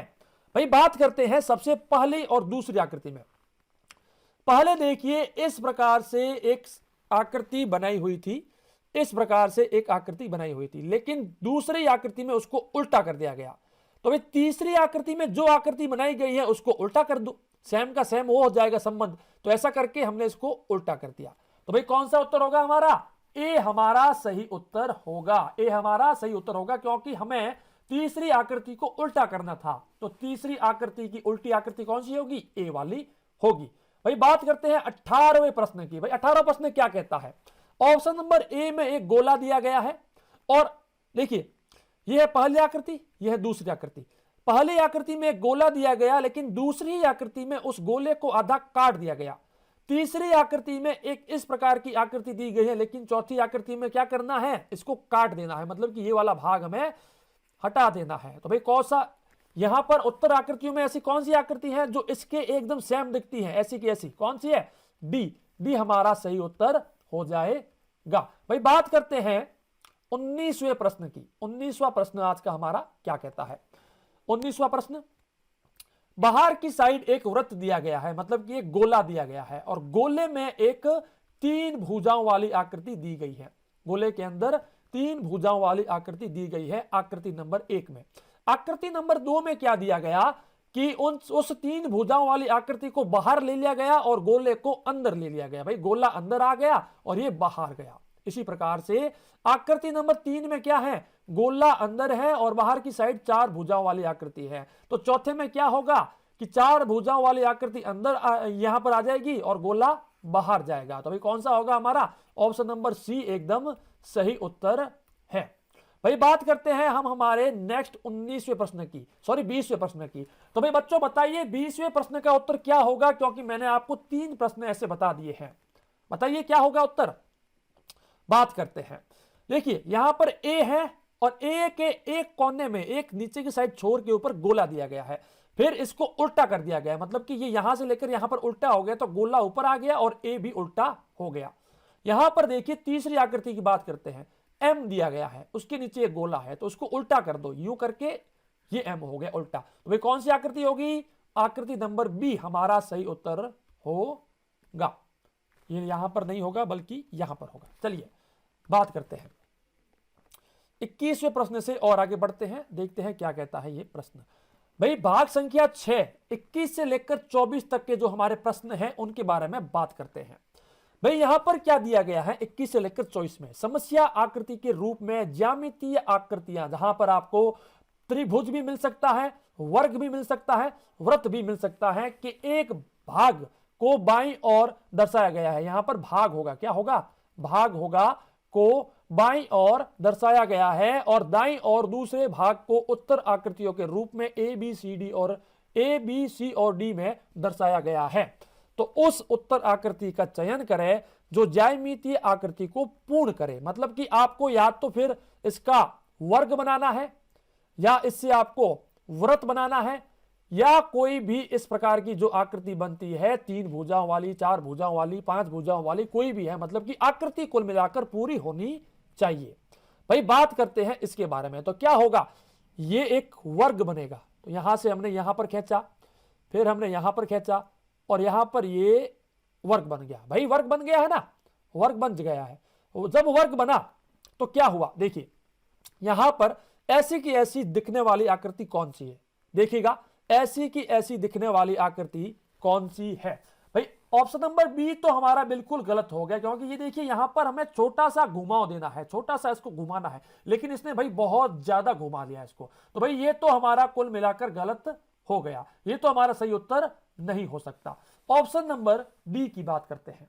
भाई ऑप्शन नंबर डी है वो कुछ हद तक सही हो सकता था, लेकिन ऑप्शन नंबर डी में एक छोटी सी गलती हो गई। भाई साहब क्या गलती हो गई कि ऑप्शन नंबर डी ने क्या किया कि यहां पर जो ये घुमाव है इसको तो सही दिया है, लेकिन यहां पर जो ये घुमाव है इसको थोड़ा सा लंबा करना था, मतलब कि ऐसे करना था, इसको थोड़ा सा और ज्यादा घुमाना था, लेकिन इसने नहीं घुमाया है, इस कारण से ये भी हमारा गलत हो गया। अब भाई यहां तो होगा हमारा ऑप्शन नंबर ए या होगा हमारा ऑप्शन नंबर सी। तो भाई बच्चों बताइए कौन सा उत्तर होगा हमारा सही, जल्दी से बताइए कौन सा उत्तर हमारा सही होगा, क्योंकि दोनों के दोनों लगभग सेम दिख रहे हैं, लेकिन यहां पर आपको बस थोड़ा सा ध्यान रखना है। क्या ध्यान में रखना है, आइए मैं दिखाता हूं कि आपको किस चीज का ध्यान रखना है। रबड़ लेते हैं, इसको मिटाते हैं थोड़ा सा, देखिए ये कैसा दिखता है। देखिए यहां पर क्या किया गया है कि छोटा सा घुमाव दिया गया है, छोटा सा, लेकिन यहां पर देखिए ऑप्शन नंबर ए में यहां पर गलती हो रही है। भाई इसको इतना लंबा क्यों खींचा आपने, तो ये हमारा गलत हो गया। तो कुल मिलाकर सही कौन सा हो गया, ऑप्शन नंबर सी एकदम सही उत्तर साबित होता है। तो भाई ऑप्शन नंबर सी हमारा सही उत्तर हो गया। भाई देखिए यहां पर कंफ्यूजन बहुत से बच्चों को होगी कि सर ऑप्शन नंबर ए और सी लगभग सेम दिख रहे थे, लेकिन कहीं ना कहीं एक आपको ऐसी लाइन मिलेगी जो गलती कर रही है, बस उसी लाइन को हमें पता लगाना है। और ऑप्शन नंबर ए गलत हो गया, बी गलत हो गया, सी भी गलत हो गया, तो भाई कौन बचा, ऑप्शन नंबर सी हमारा सही उत्तर हो गया। बात करते हैं 22वें प्रश्न की। 22वां प्रश्न क्या कहता है, भाई आपने अगर हमारा कोर्स नहीं लिया है तो एंड्रॉइड एप्लीकेशन को इंस्टॉल करें, वहां पर आपको फुल कोर्स देखने को मिलेगा, जहां पर ऐसी ही बहुत सारी वीडियोस आपको देखने को मिलेगी, तो जाइए और कोर्स लीजिए। बात करते हैं 22वें प्रश्न की। भाई 22वां प्रश्न क्या कहता है, यहां पर भी वर्ग बनेगा, इसको ऊपर की साइड खींचिए, इसको सीधा खींचिए और ऐसे ले आइए। भाई इस प्रकार की आकृति कहां पर बन रही है, बताइए भाई साहब, ऐसी आकृति कहां पर बन रही है। भाई ऑप्शन नंबर अगर हम ए की बात करें तो भाई बिल्कुल गलत हो गया, क्योंकि यहां पर लास्ट में देखिए बाहर की साइड एक आकृति बन रही है, लेकिन ये तो अंदर की साइड बन रही है, तो ये तो हमारा गलत हो गया। बात करते हैं ऑप्शन नंबर सी के बारे में, ये भी गलत हो गया, क्योंकि ये यहां पर कुछ नहीं दिया गया, लेकिन देखिए लास्ट में हमें ऐसी आकृति चाहिए, इस प्रकार से, कैसी, ऐसी आकृति। तो भाई या तो वो है बी में, और यहां पर तो है ही नहीं, देखिए क्योंकि लाइन ऐसे जा रही है स्ट्रेट, लेकिन हमें ऐसी लाइन चाहिए, ये देखिए यहां पर आप देख सकते हैं। तो कुल मिलाकर ऑप्शन नंबर बी हमारा सही उत्तर हो गया। भाई ऐसे ही उत्तर निकाले जाते हैं, बिल्कुल हमें सही पता नहीं होता, बस 3 आकृतियों को जैसे तैसे करके काट देना है, मतलब कि ये सही नहीं, ये सही नहीं, तो फिर बाकी जो बचा वही हमारा सही उत्तर हो जाएगा। तो ऐसे ही हमें प्रश्नों को सॉल्व करना है। आइए नेक्स्ट क्वेश्चन की ओर बढ़ते हैं। इस प्रकार का प्रश्न आपको एग्जाम में देखने को मिलेगा। तो भाई बच्चों बताइए इसका उत्तर क्या होगा। जो भी मैं आपको प्रश्न बताता हूं उस समय आप वीडियो को रोकिए और उसका सही उत्तर मुझे बताइए क्या होगा। भाई हम बात करते हैं इसके बारे में। यहां पर क्या है, देखिए ये लाइन थोड़ी सी ऐसे जाएगी, फिर हम क्या करते हैं, ये थोड़ा सा देखिए इसको यहां से, जैसे कि मैंने ज्यादा ले लिया है थोड़ा खींच के। भाई परीक्षा में बहुत से प्रश्न ऐसे आएंगे जो शायद आपको कंफ्यूजन करे, लेकिन वहां पर ज्यादा सोचना नहीं है, बस इसको स्ट्रेट खींच दिया, ये ऐसे आ गया और ये ऐसे हो गया। भाई इसको सीधा लेना है, थोड़ा सा मार्कर मेरे यहां पर हाथ में सही बैठ नहीं रहा है, ये हो गया, हाँ जी हो गया। अब देखिए ऐसी कौन सी आकृति है जो इसके जगह पर सही से बैठ सकती है। भाई आप उसको घुमा भी सकते हैं, ये नहीं है कि आप उसको घुमा नहीं सकते या फिर ऐसा कुछ भी नहीं है, आप उसको घुमा कर भी देख सकते हैं। देखिए यहां पर ऐसा कुछ भी नहीं दिया गया है कि आप इसको घुमा नहीं सकते, वो नहीं कर सकते, ओके, तो आप इसको घुमा कर भी सेट कर सकते हैं। तो कौन सी आकृति बैठ रही भाई घुमाने से, बताइए बच्चों कौन सी आकृति बैठ सकती है यहां पर हमारा ऑप्शन नंबर बी एकदम सही बैठ रहा है। भाई क्यों बैठ रहा है ऑप्शन नंबर बी, बच्चों बताइए क्यों बैठ रहा है? क्योंकि ऑप्शन नंबर बी को जब आप ऐसे घुमाते हैं तो ऐसी की ऐसी आकृति बन जाती है। तो ऑप्शन नंबर बी हमारा सही उत्तर हो गया। भाई कौन कौन कहता है कि ऑप्शन नंबर बी सही है, जल्दी से बताइए। बात करते हैं 24वें प्रश्न के बारे में। 24वां प्रश्न क्या कहता है? यहां पर आप क्या कीजिए, एक सीधी सी लाइन कह दीजिए। भाई ये सीधी सी लाइन मैंने खींच दी, यहां से स्ट्रेट खींच दिया, फिर आप देखिए इस प्रकार से ये हो गया। ओके, अब देखिए ऐसी की ऐसी आकृति कहां पर बन रही है? भाई देखिए ऐसी की ऐसी आकृति हमें बनानी है, तो मैं इसको एक बार रबड़ से साफ कर लेता हूं भाई, ताकि कोई गलती ना हो। चलिए रबड़ से नहीं करेंगे बल्कि इसको काट देते हैं सीधा। ठीक है, ये काट दिया हमने। तो अब ऐसी की ऐसी आकृति कहां पर बन रही है भाई बताइए मुझे। भाई देखिए ऑप्शन नंबर ए की बात करते हैं, तो ऑप्शन नंबर ए तो बिल्कुल गलत हो गया, क्योंकि हमें ये वाला भाग बाहर चाहिए, ऐसे चाहिए, लेकिन ये तो अंदर की साइड जा रहा है, तो ये तो भाई गलत हो गया। अब या तो हमारा बी है या सी है और या डी है। चलिए और आगे बात करते हैं। ऑप्शन नंबर बी को आप देखिए, ऑप्शन नंबर बी में क्या हो रहा है? बिल्कुल सेम का सेम बैठा। देखिए यहां पर भी ऐसी है, यहां पर भी ऐसी है, फिर ऐसी लाइन आ रही है, फिर यहां पर भी ऐसे आ रही है, फिर यूं घूम रही है, फिर यहां पर भी घूम रही है, फिर एकदम ऐसे जाकर नीचे आ रही है। भाई यहां पर भी वो की वो है, फिर सीधी जा रही है, तो ये रही सीधी जा रही है। भाई एकदम सही सही बैठ रहा है, बाकी सारे के सारे हमारे गलत उत्तर हो रहे हैं। तो ऑप्शन नंबर कौन सा सही हुआ? बी हमारा सही उत्तर हो गया। आइए 25 से लेकर 28 तक के प्रश्नों के बारे में बात करते हैं। 25 से 28 तक क्या कहते हैं? बाईं ओर समस्या आकृति दर्शाई गई है और दाईं ओर ए, बी, सी और डी से चिन्हित 4 उत्तर आकृतियां दर्शाई गई है। किसी दर्पण एक्स वाई के अनुदिश रखे जाने पर समस्या आकृति के सही दर्पण प्रतिबिंब को उत्तर आकृतियों से चुनें। अपने उत्तर को दर्शाने के लिए OMR उत्तर पत्रिका में प्रश्न के संगत स्थान की समस्या सामने वाले वृत्त को काला करें। भाई देखिए यहां पर आपको क्या करना है, ये जो एक्स वाई है ये क्या है? एक कांच है, क्या है? एक दर्पण है। और आप जानते हैं कांच के आगे कोई भी चीज होती है वो उल्टी दिखती है, मतलब कि जैसी है वैसी नहीं दिखती बल्कि उल्टी दिखती है। तो भाई कांच को यहां पर रखा गया, देखिए इस कांच को यहां पर रखा गया, तो ये आकृति कांच के अंदर कैसे दिखेगी? भाई कांच के अंदर ये बिल्कुल उल्टी हो जाएगी, मतलब कि जो ये के है, ये के इस प्रकार से जो है उल्टा हो जाएगा। ये के जो है ये यहां से ऐसे करके ऐसे हो जाएगा, ओ जो है ओ यहां पर आ जाएंगे, और ये बी जो है ये ऐसे उल्टा हो जाएगा। तो भाई कुल मिलाकर कौन सा हमारा सही बैठ रहा है उत्तर? भाई बताइए। ऑप्शन नंबर सी सही बैठ रहा है, क्योंकि बी भी उल्टा हो गया, ओ तो कभी उल्टा होता नहीं है, और के उल्टा हो गया। भाई के उल्टा नहीं हुआ है, तो ऑप्शन नंबर सी हमारा सही उत्तर नहीं होगा, बल्कि अपने को सभी के सभी उल्टे करने हैं। तो यहां पर देखिए गलती नहीं करनी है, ये भी नहीं होगा, ये भी नहीं होगा, तो कौन सा होगा? ऑप्शन नंबर डी हमारा सही उत्तर होगा। बी भी उल्टा हो गया, ओ उल्टा होता नहीं है, और के भी उल्टा हो गया। तो कुल मिलाकर ऑप्शन नंबर डी हमारा सही उत्तर होता है। देखिए यहां पर मैं भी जो है गलती कर रहा था, लेकिन आपको यहां पर गलती नहीं करनी है। ऑप्शन नंबर डी हमारा सही उत्तर हो गया। बात करते हैं 26वें प्रश्न के बारे में। 26वां प्रश्न क्या कहता है? एक इस प्रकार से जो है यह आकृति दी गई है, तो भाई देखिए यहां से ऐसे जा रही है, तो कांच के अंदर यह आकृति ऐसी हो जाएगी। तो भाई ऑप्शन नंबर ए तो होगा नहीं, क्योंकि ये सीधी बन रही है। ऑप्शन नंबर डी होगा नहीं, क्योंकि ये तो सेम की सेम बन रही है। भाई सेम तो कभी आकृति बनेगी नहीं। अब या तो होगा बी और या होगा सी। भाई देखिए ये आकृति नीचे की साइड है, लेकिन कांच के अंदर भी ये नीचे की साइड ही रहेगी। तो ये देखिए यहां पर इसने ऊपर की साइड ले लिया इसको, तो ये नीचे की साइड होनी चाहिए। तो उत्तर नंबर सी हमारा जो है ऑप्शन नंबर वो सही हो जाएगा। बात करते हैं 27वें प्रश्न की। भाई 27वां प्रश्न क्या कहता है हमारे को? देखिए ऊपर की साइड एक गोला दिया गया है, इस साइड एक लाइन खींच के गोला लेकर गोले को काला किया गया है, इस साइड लाइन खींच के गोले को खाली छोड़ा गया है, और इस प्रकार से इसके 2 पैर बना दिए गए हैं, मतलब कि एक मनुष्य की आकृति बनाने की कोशिश हुई है। यहां पर देखिए क्या होगा, ये वाला गोला इस समय यहां था, तो कांच के अंदर इस साइड ये गोला आ जाएगा, तो फिर काले वाला यहां पर होना चाहिए। लेकिन यहां पर देखिए ऑप्शन नंबर ए गलत हो गया, क्योंकि यहां पर ये काला होना चाहिए, लेकिन काला नहीं है। यहां पर ये देखिए सभी के सभी काले हैं, लेकिन ये नीचे वाले पैर हैं, इसमें कोई बदलाव नहीं आएगा, क्योंकि पैरों को भले कितना भी उल्टा कर दो वैसे के वैसे पैर नीचे बनेंगे। तो देखिए ऑप्शन नंबर सी गलत हो गया, ऑप्शन नंबर डी भी गलत हो गया, क्योंकि दोनों पैर एक साइड में जा रहे हैं, दोनों पैर एक साइड में जा रहे हैं, लेकिन हमें एक साइड में नहीं करना है, तो ऑप्शन नंबर बी हमारा सही उत्तर हो गया।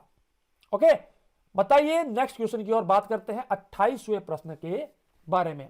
भाई 28वां प्रश्न हमें क्या कहता है, एक जो है गोला वो नीचे की साइड आ रहा है ऐसे, दूसरा ऊपर की साइड जा रहा है इस प्रकार से। तो भाई इस प्रकार की आकृति यहां पर बनी है, जैसे इसको उल्टा करते हैं तो ये वाला जो तीर है ये इस साइड आ जाएगा, यूं ऐसे करके ये गोला काले वाला यहां आ जाएगा और ये वाला गोला यहां आ जाएगा और नीचे की साइड इस प्रकार से तीर बन जाएगा। तो भाई कौन सा बनेगा, जल्दी से बताइए बच्चों, कौन सा बनेगा, क्योंकि यहां पर देखिए दोनों और गोले कर दिए गए हैं, तो ये तो गलत हो गया।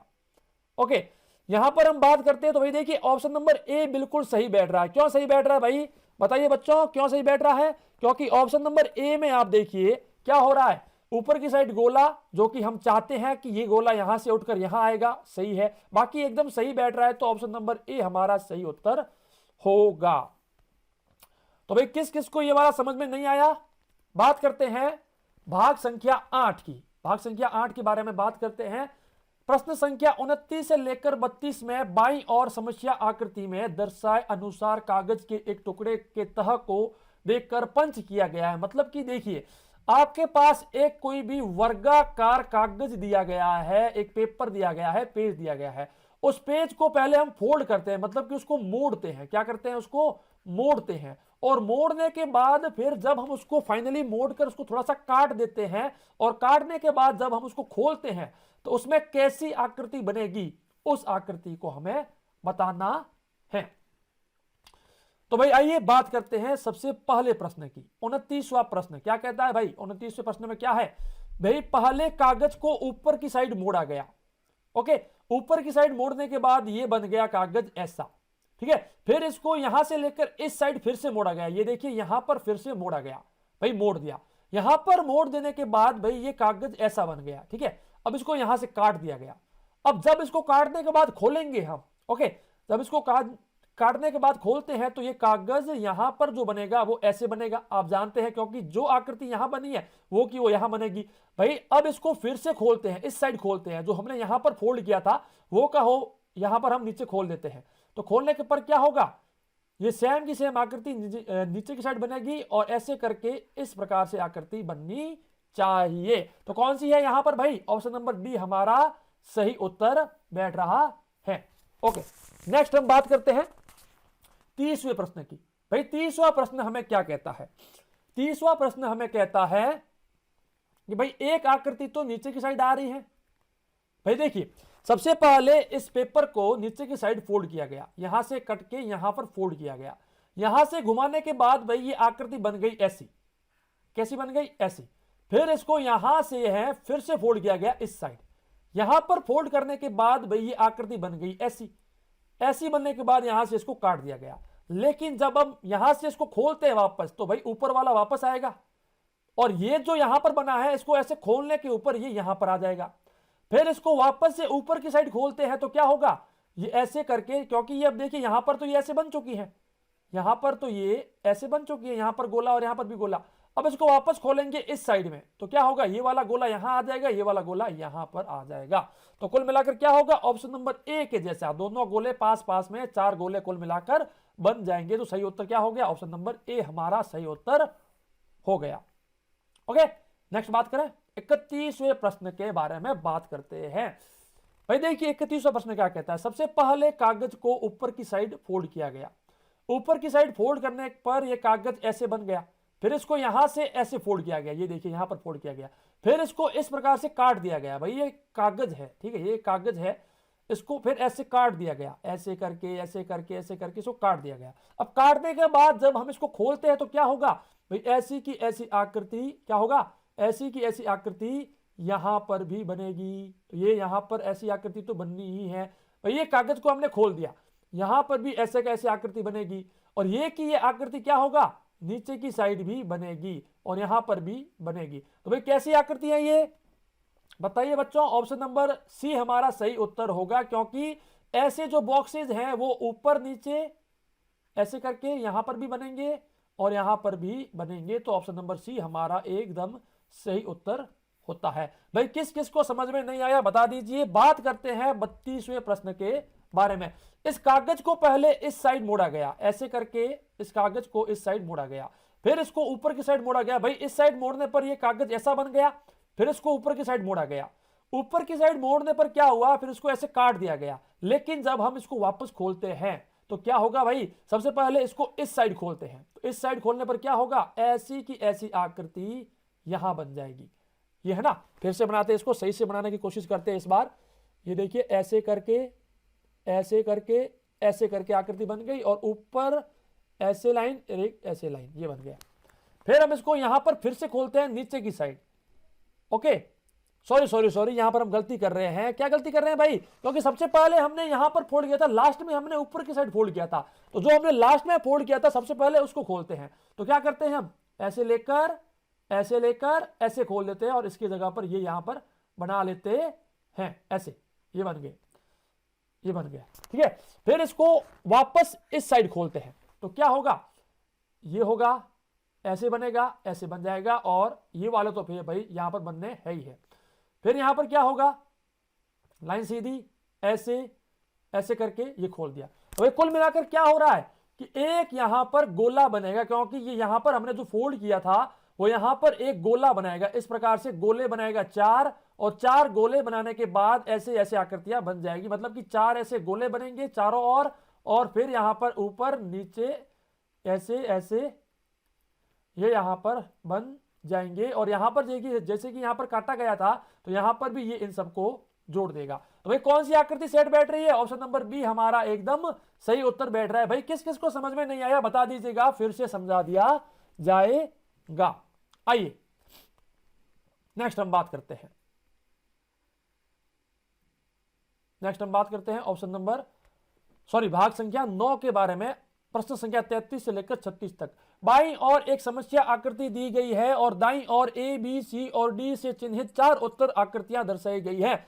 उत्तर आकृतियों से उस आकृति का चयन करें जिसे समस्या आकृति में उपलब्ध कट आउट से बनाया जा सकता है। मतलब कि कागज के कुछ टुकड़े आपको दिए गए हैं, उन टुकड़ों से कौन सी आकृति बन सकती है वो आपको option number A, B, C और डी में से देखकर बताना है। भाई बात करते हैं ऑप्शन नंबर ए में।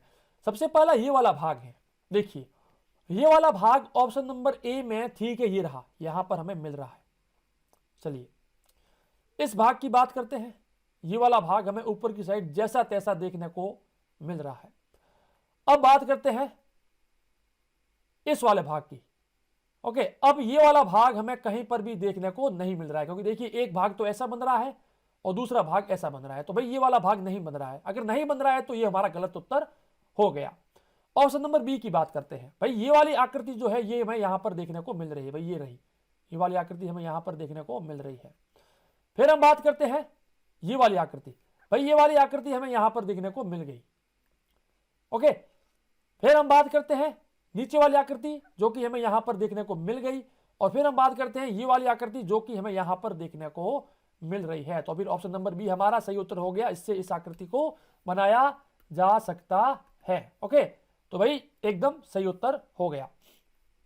बात करते हैं 34वें प्रश्न की। भाई 34वां प्रश्न क्या कहता है, इससे हम क्या बना सकते हैं। देखिए इससे हम इस आकृति को नहीं बना सकते। क्यों नहीं बना सकते, क्योंकि देखिए सबसे पहले मान लीजिए ये वाला भाग यहां पर आ गया, ठीक है, सही से करते हैं इसको, ये वाला भाग यहां पर आ गया, ये वाला, ठीक है। फिर इस वाले भाग की बात करते हैं तो भाई ये वाला भाग यहां पर आ गया, लेकिन फिर ये वाले भाग, भाई ये वाले भाग भी आ रहे हैं, ठीक है, ये वाला भाग भी हमें यहां पर देखने को मिल रहे हैं। भाई ये वाला प्रश्न जो है ना, ये प्रश्न शायद मेरे ख्याल से गलत हो जाना चाहिए, क्योंकि इससे इन टुकड़ों से हम ये वाली आकृति भी बना सकते हैं। भाई देखिए ऐसे भी बन रही है, ये भी बन रहा है और ये भी बन रहे हैं, देखिए सारे के सारे बन रहे हैं। और भाई ये वाली आकृति नहीं बना सकते, ये वाली हम नहीं बना सकते, लेकिन ये दोनों आकृतियां लगभग हम बना सकते हैं इन टुकड़ों से।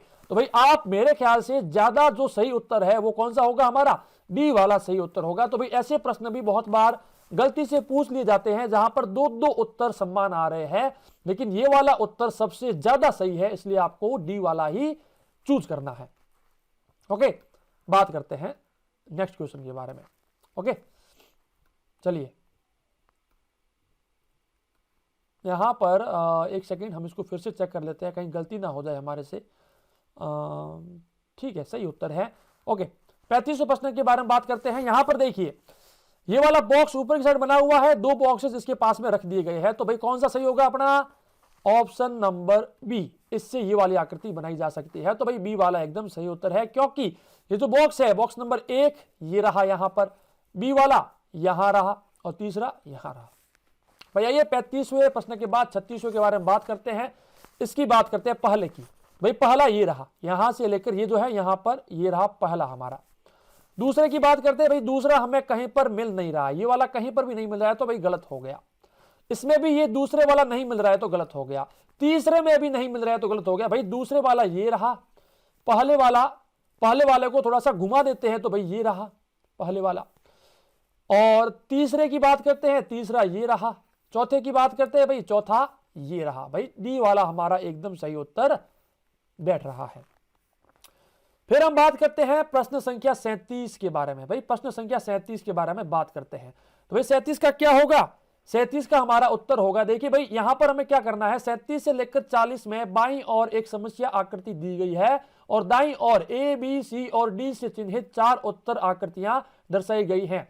उत्तर आकृतियों में से उस आकृति को चुनिए जिसमें समस्या आकृति छिपी या सम्मिलित है या फिर निहित है। मतलब कि ये आकृति कहां पर छुपी हुई है वो हमें बताना है।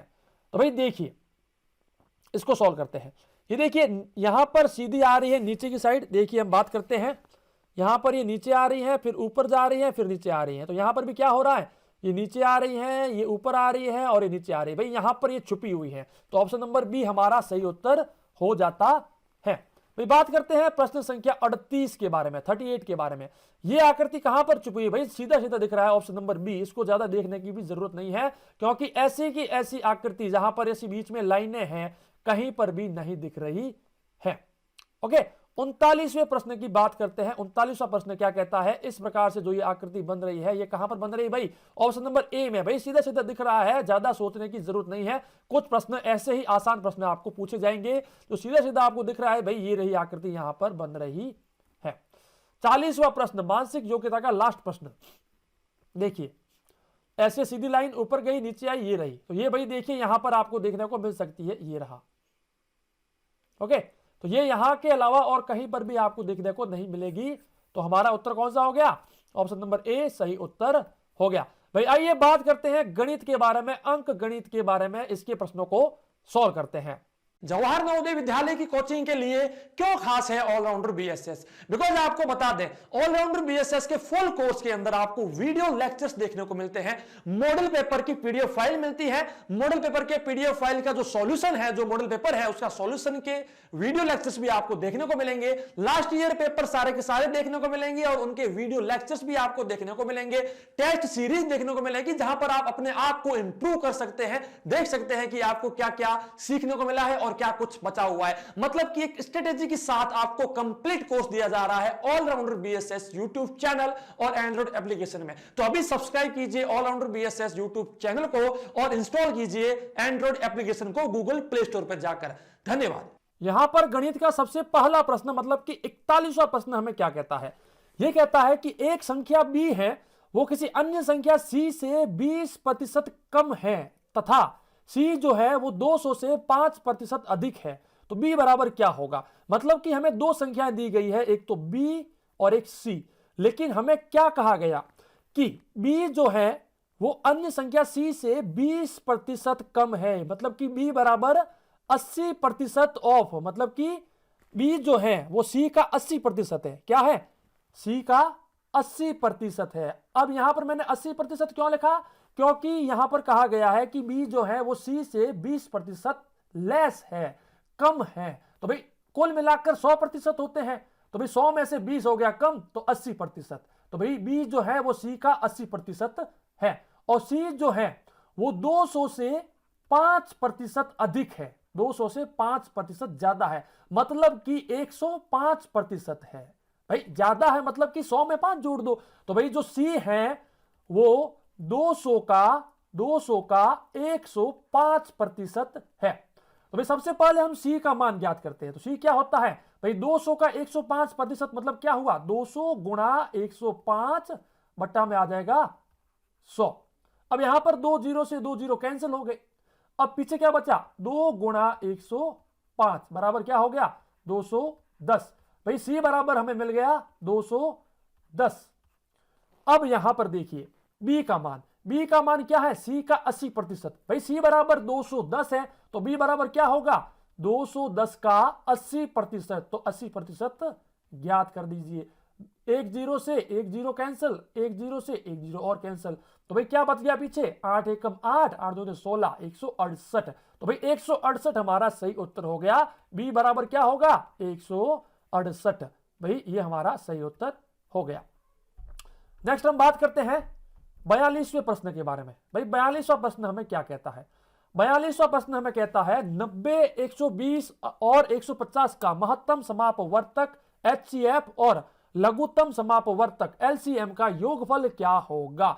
भाई देखिए बात करते हैं 90, 120 और 150, इनका लघुत्तम समापवर्तक ज्ञात करते हैं। कैसे होगा भाई, एक संख्या सोचिए कौन सी होगी, छोटी से छोटी संख्या यहां पर सोच सकते हैं हम, 30 है, 30 का भाग सभी में जाएगा। ओके, तो 30 का भाग इसके अंदर गया 3 बार, इसके अंदर गया 4 बार, इसके अंदर गया 5 बार। फिर भाई 3 का भाग दे दो, एक बार गया, 4 का 4 रह जाएगा, 5 का 5 रह जाएगा। फिर 4 का दे दिया तो 1 1 5 रह गया, अब 5 का दे दो, 1 1 1 1 मिल गया। तो फिर क्या बचा 30 गुणा 3 गुणा 4 गुणा 5, तो कुल मिलाकर क्या हो गया 90 गुणा 5 20, 9 दूने 1800। तो भाई इसका तो हो गया 1800, क्या हो गया 1800, तो हो गया इसका LCM, लसअप हो गया 1800। अब बात करते हैं HCF के बारे में। तो भाई HCF क्या होगा, यहां पर हम देखते हैं इसके HCF के बारे में। तो भाई HCF इसका होगा, अब आप यहां पर देख लीजिए कि 30, 90 और 120 में इसका HCF होगा, इसका HCF 30 आएगा। आप चेक कर लीजिएगा क्योंकि यहां पर हाईएस्ट कॉमन फैक्टर 30 है, बाकी कोई भी कॉमन फैक्टर नहीं है, दैट्स वाई इसका HCF जो होगा वो 30 आएगा। तो 1800 और 30 दोनों को जोड़ दीजिए, 1830 हमारा सही उत्तर हो जाता है। भाई आइए हम नेक्स्ट क्वेश्चन की ओर बढ़ते हैं। क्या कहता है 0.88, 0.088 और 0.008 का मान क्या होगा। भाई सबसे पहले उस संख्या को लिखिए जो जस्ट पॉइंट के बाद में आती है। कौन आती है 0.88, फिर कौन सी आती है 0.088, फिर कौन सी आती है 0.008। अब इनको जोड़िए, ऊपर 0 ले लीजिए आप, 8 और 8 16 का 6, हासिल लग गई 1, 8 दूने 16 और 1 17, 17 का 7, ऊपर आया 1, 8 और 1 9.0, 0.976। ऑप्शन नंबर डी हमारा सही उत्तर होता है। भाई आइए बात करते हैं नेक्स्ट क्वेश्चन की ओर। 44वां क्वेश्चन क्या कहता है भाई, 44वां क्वेश्चन कहता है 7 अंकों की बड़ी से बड़ी संख्या और 3 अंकों की बड़ी से बड़ी संख्या का अंतर क्या है। भाई 7 अंकों की सबसे बड़ी संख्या कौन सी होगी, 7 अंकों की सबसे बड़ी से बड़ी संख्या होगी 1 2 3 4 5 6 और 7, और 3 अंकों की सबसे बड़ी कौन सी होगी 9 9 9। माइनस कर दीजिए 0 0 0 9 9 9 9, ये हो गई हमारी संख्या। तो भाई कौन सी संख्या है बी, बी हमारा एकदम सही उत्तर होता है। तो भाई आइए बात करते हैं 45वें प्रश्न की और 45वां प्रश्न, 5 अंकों की बड़ी से बड़ी और 2 अंकों की छोटी से छोटी संख्या का अंतर। भाई 5 अंकों की सबसे बड़ी संख्या कौन सी होगी 9 9 9 9 और 9, और 2 अंकों की सबसे छोटी संख्या 1 0, क्या होगा अंतर 9 8 9 9 और 9। तो ये होगा हमारा आंसर। तो कौन सी संख्या होगी भाई, ऑप्शन नंबर ए हमारा एकदम सही उत्तर होगा। आइए बात करते हैं 46वें प्रश्न की ओर और देखते हैं क्या कहता है आज का हमारा 46वां प्रश्न। ये रहा, 20 पेन 120 रुपए के खरीदे गए और 20% के लाभ पर बेच दिए गए। एक पेन का विक्रय मूल्य ज्ञात कीजिए, मतलब कि सेलिंग प्राइस हमें ज्ञात करना है। भाई 20 पेन 120 में खरीदे गए तो एक पेन का मूल्य क्या हो गया 120 बट्टा 20, मतलब कि कितने रुपए हो गए बच्चों बताइए कितने रुपए हो गए, 0 से 0 कैंसिल, 6 रुपए। अब 6 रुपए का एक पेन लिया गया, 6 रुपए का, और 20% के लाभ के साथ बेच दिए गए, तो एक पेन का विक्रय मूल्य क्या होगा। अब भाई 20% का लाभ जोड़ दिया गया, भाई 6 का 20% मतलब कि 6 का 120% आप ज्ञात कर दीजिए, या फिर 6 का 20% ज्ञात कीजिए और उसको 6 में जोड़ दीजिए, क्योंकि यहां पर 20% का लाभ हुआ है, मतलब कि 100% में 20% जुड़ गया, मतलब कि 120%। अब भाई एक पेन 6 रुपए का था, तो 120% क्या होगा, बट्टा में 100 लिख दीजिए, 0 से 0 कैंसिल, और यहां पर देखिए क्या आएगा, 3 आ गया, यहां पर 5 आ गया, और यहां पर आ गया भारतीय 36, 36 में 5 का भाग दे दो। भाई 36 में 5 का भाग देते हैं तो क्या आता है, 5 एकम 5, 6 बार भाग गया, 30 आया, 6 ने 7 बार दे दो, है ना, 7 तो 35 होता है, तो पीछे 1 बचा, 0 बचा, 0.2, तो 7.2 रुपए, मतलब कि ऑप्शन नंबर ए हमारा सही उत्तर हो जाएगा। बस आपको क्या करना था, पहले एक पेन का मूल्य ज्ञात किया, एक पेन का मूल्य ज्ञात करने के बाद उसका 120% ज्ञात कर दिया। भाई यहां पर तो कहा गया कि 20% का लाभ हुआ है, लेकिन अगर यहां पर आपको दिया गया कि 20% की हानि, तो आप 6 का सीधा 80% ज्ञात कीजिए और आपको उत्तर मिल जाएगा। आइए बात करते हैं नेक्स्ट 47वें प्रश्न की। भाई 120.25 गुणा 0.02 बराबर है, मतलब कि गुणा करना है। भाई सिंपल सी प्रोसेस है, 120, 25 और 2, भाई इसको गुणा कर दीजिए पहले तो, 5 दूने 10, 2 दूने 4 और 1 5, 0 का 0, 2 दूने 4 और 2, भाई पीछे क्या बचा, देखिए यहां पर दो संख्याओं के पहले पॉइंट था, मतलब कि इस पॉइंट के बाद 2 थी, और यहां पर भी पॉइंट के बाद 2 है, तो 2 और 2 4, तो 1 2 3 4 ये आ गया, तो 2.4050 ये हमारा उत्तर होगा। तो कौन सा है, 2.4050 ये हमारा सही उत्तर हो गया। पीछे 0 से कोई मतलब नहीं होता, बस ऑप्शन नंबर ए हमारा सही उत्तर हो गया। बात करते हैं 48वें प्रश्न की। एक लड़की थी, बात करते हैं, अंकिता ने अपने मासिक वेतन का 1/4 भाग अपने बेटे की स्कूल फीस के लिए दे दिया। अंकिता ने अपने मासिक वेतन का 1/4 भाग अपने बेटे की स्कूल फीस के लिए दे दिया। शेष बचे रुपयों में से 500 रुपए का उसने बिजली का बिल भर दिया। 500 रुपए का बिजली का बिल भर दिया। अंकिता के पास 1000 रुपए बचे हैं। बताइए अंकिता ने अपने बेटे की फीस के लिए कितने रुपए दिए हैं। भाई ये एक प्रश्न हमारे सामने आता है जो कि हमें सही से सॉल्यूशन निकालना है। सबसे पहले देखिए 1/4 का मतलब होता है 1/4, 1/4 भाग। भाई मान लीजिए कि उसके पास कुल x रुपए थे, उसके पास कुल x रुपए थे। भाई देखिए सबसे पहले हम इसको साफ करते हैं, ठीक है, इसको सबसे पहले साफ करना है, लेकिन ऐसे ये साफ नहीं होगा। तो हम क्या करते हैं, इसको पेन यहाँ से लेते हैं, लेकिन Ctrl Z से इसको सारा का सारा साफ करते हैं, फिर उसके बाद आपको समझाते हैं ये प्रश्न। भाई बताइए बच्चों इसका क्या होगा उत्तर, आप मेरे को बताइए, जल्दी से बताइए क्या होगा 48 नंबर क्वेश्चन का आंसर। आइए बात करते हैं। भाई मान लीजिए उसके पास कुल x रुपए थे। अब उस x रुपए का 1/4 भाग, मतलब कि x/4 भाग उसने अपने बच्चे की स्कूल की फीस के लिए दे दिए। शेष बचे रुपयों में से 500 रुपए का बिजली का बिल भर दिया। भाई 500 रुपए का बिजली का बिल उसने और भर दिया। भाई x/4 तो उसने अपने बच्चे की फीस के लिए दे दिए, 500 रुपए का बिजली का बिल भर दिया, और अब उसके पास 1000 रुपए बचे हुए हैं, 1000 रुपए बचे हुए हैं। तो कुल मिलाकर मान लीजिए कि इसने ये एक जो 1000 रुपए बचे हैं इसको भी इसने खर्च कर दिया। तो कुल मिलाकर कितने खर्च हो गए, x/4, 500 और 1000।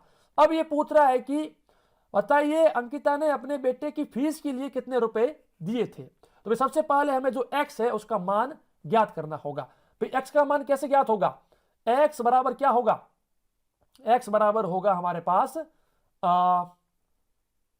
क्या हो जाएगा, x/4 प्लस 500 प्लस 1000, ये हो गया इसका मान। अब देखिए यहां पर भी x है, यहां पर भी x है, तो x को इस साइड लेकर के आ जाइए। तो क्या होगा हमारे पास, x minus x/4 equal to 1500 रुपए। क्या हो गया, 500 और इसको जोड़ दीजिए, ये हो गए 1500। फिर आप यहां पर इसको सॉल्व कीजिए, यहां पर इसका लसअप लेते हैं, 4 आता है, फिर 4 को हमने लिखा, फिर हम क्या करते हैं 4 और गुणा करिए x के साथ, तो 4x हो गया है ना। तो 4x माइनस माइनस में क्या आ गया, x आ गया, x आ गया, बराबर में क्या हो गया 1500।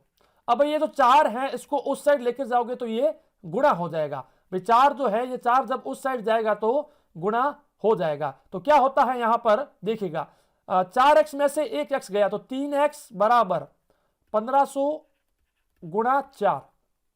ओके, तो x बराबर क्या हो गया 1500 गुणा 4 बटा में आ गया 3। तो ये 3 का भाग दे दो, 500 हो गया है ना। अब 500 गुणा 4, 500 गुणा 4 2000 रुपए।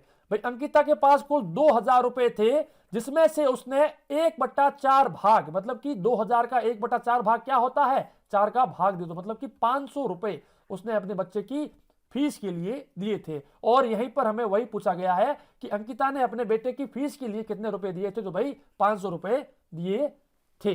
तो इस प्रकार से सॉल्व करना है। क्या किया हमने कि ये माना कि उसके पास कुल x रुपए थे, उस x रुपए में से उसने x/4 भाग अपने बच्चे की फीस के लिए दिए, बाकी उसने 500 रुपए जो है, या फिर आप यहां पर इस प्रकार से कर सकते हैं, x में से x/4 भाग उसने अपने बच्चे की फीस के लिए दिए, 500 रुपए का बिल भर दिया, और अब उसके पास क्या बचा है भाई 1000 रुपए बचे हैं। तो उसके हिसाब से आप इसकी एक इक्वेशन बनाकर इसको सॉल्व कर सकते हैं। भाई आइए नेक्स्ट क्वेश्चन की ओर बढ़ते हैं और देखते हैं कि हमारा नेक्स्ट क्वेश्चन क्या कहता है, 49वां क्वेश्चन क्या कहता है। देखिए 49 नंबर क्या क्वेश्चन क्या कहता है, कितने वर्षों में 1800 रुपए की राशि 2% वार्षिक साधारण ब्याज की दर से 2160 रुपए हो जाएगी।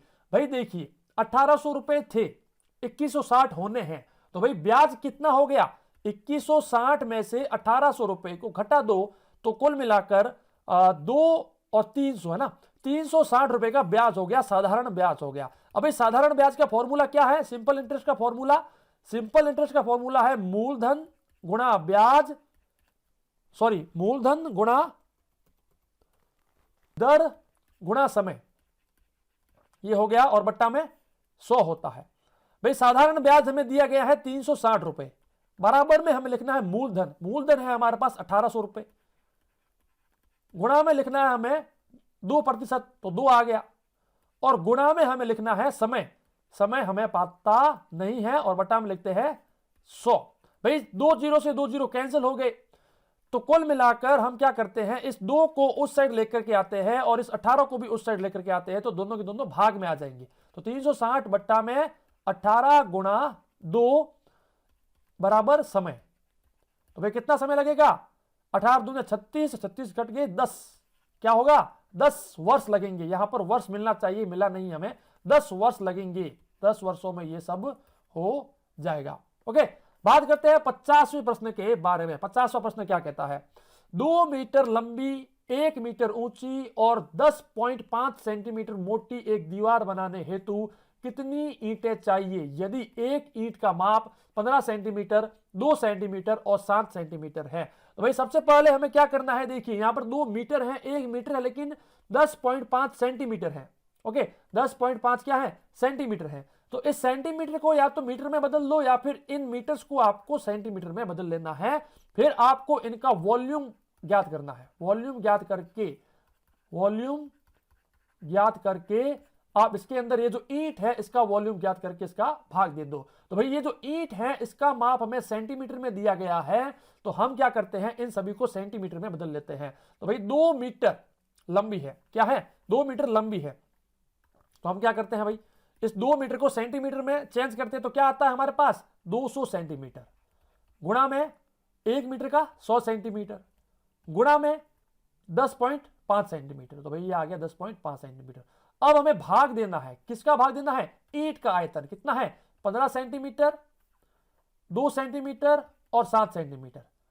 भाई अब आप यहां से इसको काटना स्टार्ट कीजिए, 2 से 200 को काटा 100 आ गया, इस 15 से 15 एकम 15, और यहां से इसको काटते हैं क्या आएगा 105 आएगा, तो 15 चौके 60 और 15 छंग 90, 7 बार जाता है ना, तो 7 बार भाग गया, लेकिन 0.7 आएगा, क्या आएगा 0.7 आएगा, क्योंकि जब आप 15 को 0.7 के साथ गुणा करते, क्योंकि यहां पर एक पॉइंट था, तो वो पॉइंट यहां पर फिर से आ गया। तो 15 को 0.7 के साथ मैं अगर गुणा करता हूं तो 35 का 5 ऊपर लगा 3 7 और 10 और पॉइंट, ठीक है सही है। तो 0.7 आ गया। अब 7 से इसको काट दीजिए, 7 एकम 7, तो यहां पर 1 सेकेंड, ये ऊपर चल जा चुका है, 1 सेकेंड, ठीक है, 7 एकम 7 और ये आ गया 0.1। ओके, तो कुल मिलाकर क्या बच गया पीछे, 100 गुणा 0. देखिए 100 गुणा 0.1 बच गया। हाँ, 100 गुणा 100 और बचा है, देखिए यहां पर 100 एक और बचा हुआ है, तो 100 गुणा 100 गुणा 0.1। अब यहां पर देखिए 0.1 जो है वो इससे गुणा करता है तो इसको 10 बना लेता है। तो कुल मिलाकर 100 गुणा 10 क्या हो गया, 1000। 1000 हमारा सही उत्तर है भाई। कुल मिलाकर कैलकुलेशन है, क्या किया हमने, 200 गुणा 100 गुणा 200 गुणा 100 गुणा 10.5 बट्टा में हमने किया 15 गुणा 2 गुणा 15 गुणा 2 गुणा 7 किया, और इसका भाग देकर हमने इसका सॉल्यूशन निकाल दिया। भाई आइए 51वें प्रश्न की ओर बढ़ते हैं। क्या कहता है हमारा 51वां प्रश्न, देखिएगा क्या कहता है। इसको हमें सॉल्व करना है।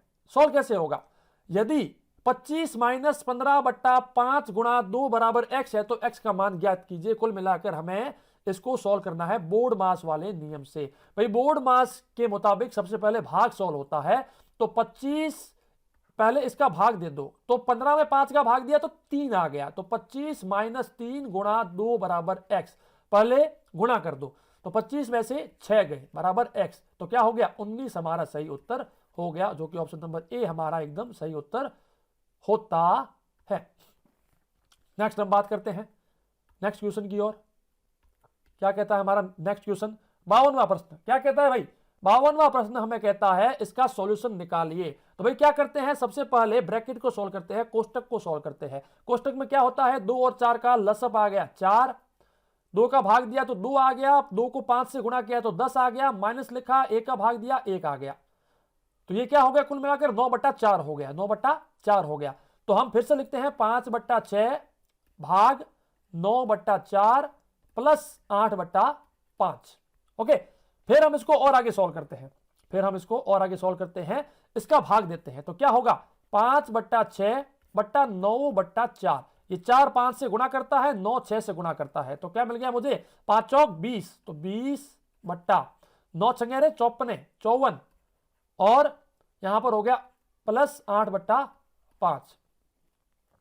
अब आप यहां पर क्या कीजिए, 54 और 5 का लसअप ज्ञात कीजिए, तो क्या आएगा 54 को 5 से गुणा कर दीजिए, तो क्या आएगा 5 चौक 20 आता है और 5 25 और 2 27, 270 इनका लसअप आ गया। अब इसके अंदर भाग दीजिए, 5 बार गया, 5 को 20 से गुणा किया 100 आ गया, जोड़िए, इसके अंदर भाग दिया 54 आ गया, 54 को 8 से गुणा कर दीजिए, 8 चौक 32, 8 और 5 40 और 3 43, ये आ गया। अब इनको जोड़ दीजिए, तो क्या आ गया 532 बट्टा 270। अब भाई 532 में 270 का भाग दे दीजिए, तो 532 में 270 का जब भाग देते हैं तो भाग एक बार जाएगा, भाग एक बार ही जाएगा।